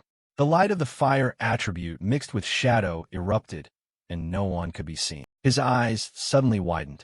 The form of a black dragon pierced through the rings of flame and began to devour them. What the hell is happening? My fire wheel is being swallowed? Is it being torn apart completely? His eyes, full of fury, were stunned, and just seconds later the spear in his hand snapped into 3 pieces. Un collapsed to his knees on the ground before the shattered weapon. Song-ha held the 2 spears arrogantly before his broken posture. You said it was unrefined? Hoon watched from behind with some regret. What comes next? Such excellent materials wasted. Song-ha held the 2 spears and spoke to him. Once the promotion ceremony is held soon, I will be officially recognized as an instructor of the Flower Fire sect and a legitimate successor. Hoon lowered his head in curiosity. How will you secure the position of sect leader? Song-ha stood beside him and glanced over. 2 conditions must be met. First, reach the level of 8 wheels, and second, obtain the consent of the majority of the other instructors. Hoon crouched near the ground and picked up the fragments of the spear. Even if you reach 8 wheels, can you get them to agree? Song-ha immediately affirmed confidently. I can win their consent through competition, so that's not a problem. However, then it won't be a duel of domains anymore, so things won't be as easy as today. Hearing that, he stood up and put his hands back in his pockets. Then it probably won't take too long. Song-ha, still gripping the spear seriously, said, "Sound a bit too easy." Hoon casually replied, "I say that because it's entirely achievable. Just look at today's result." He looked over. "What are you staring at?" He fixed him with a wary look. "From now on, think about how you'll pay this price." Song-ha closed his eyes, appearing calm, a slight smile on his lips as if he could comply. "Tell me what you need to settle this debt. Whether money or materials, I'll provide whatever I can." His voice dropped to a serious, lower tone. "Moreover, I have another item I'd like to commission you to make." Hoon glanced at him, a bit surprised. "Another order already? So soon?" Suddenly, Song-ha tightened his grip on the weapon in his hands. "These are not bad quality, but I'm just borrowing one to hand in for class." A smile spread across his face as if he had already planned it. "If he can make these in just a few short hours, I'm really curious what the next spear will look like when forged." Song-ha punched Hoon hard on the shoulder. "Make me a weapon that's even easier to use." Hoon strolled alongside him. "Put that spear down. You almost skewered us." "What did you just say?" The link index with the target Yom, Song-ha rose to level 2. As the bond level increases, the relationship between the two becomes firmer. The current link with the target Yom Song-ha is a transaction. Each time a transaction with the target is completed, a link stone is formed. The crystallization speed of the link stone accelerates during the transaction. Number of stones currently: none. Scene shifts to a crowded audience with lights shining on the object on the stage at the auction house. The host, looking very earnest, gestured to present. "Thank you all for patiently waiting. The periodic auction of the second-year cultivation department will now begin." Hoon appeared there in a row of audience seats. "I didn't expect so many people to attend today." Arya, sitting beside him, noticed his outfit. "Did you change your style?" He simply folded his arms and scanned the room. "Professor Inon reminded me that outward appearance matters, so he's been thinking more carefully. It seems the title of top graduate of the department really is something special." In-Cheol appeared calmly under the lights on stage. It would be very difficult to openly control someone who is the center of everyone's attention. Hoon sat with his arms crossed, a wry smile on his face as he watched. "I'm quite curious about Michael's plan to seize control of the refining department. Today's theme is iron swords. There are 36 items submitted, and we'll add a special quality inspection step." According to the host, a white fabric was brought out onto the stage. This fabric is gump, woven from a molten fur of the S-rank white tiger beast. It is soft yet as strong as metal and resistant to slashing attacks. Another assistant seriously struck the fabric with something sharp. Thanks to that property, a loud ripping sound echoed through the room. The host pointed to the demonstration on the floor. "As you can see, to increase lethality, we can easily detect items whose durability has been reduced. In this auction, we will use gump to weed out such defective goods." A sword was the first item handed over. The first sword introduced now is the blue triangle of student Joseph. The crowd began to murmur. "Oh, that looks interesting. It seems they prepared everything thoroughly." Arya narrowed her eyes at Hoon beside her. "Do you know why they do that?" He analyzed the S-rank white tiger with his blue-green irises. "Most people only know the white tiger's body is sturdy, but its abilities are more complex. Its fur, skin, flesh, and bones each carry entirely different properties. In particular, its fur can mimic the sharpness of any metal weapon that touches it. So however good a weapon is, it will gradually erode that item's durability. Erica placed her hand on it to test, thinking seriously. Doesn't that put the white radiance long sword at a disadvantage? Because swords that prioritize sharpness often have low durability. Hoon propped his chin on his hand, his face full of anticipation. Exactly. This is clearly an obvious trap aimed at me and Professor Kim In-Cheol. But if the sword breaks here, the guiding professor's reputation will also be seriously affected. That only happens if it's not crafted carefully. On stage, the host struck the auction gavel hard. The 25th sword sold for $4 million. The final sword was brought out, and the host began the introduction. And now, finally, sword number 36 from first-year top graduate of the refining department, Lee, Hoon. The quality inspection process for the white radiance long sword will now begin. The moment the sharp blade struck the white fabric hard, a powerful recoil burst out. The man gripped the sword's hilt tightly and clenched harder, but the sword suddenly flew out of his control. Michael, having witnessed the scene, froze, his face drained white. That had been the white radiance long sword, still sharp, only partially broken at the tip. What just happened?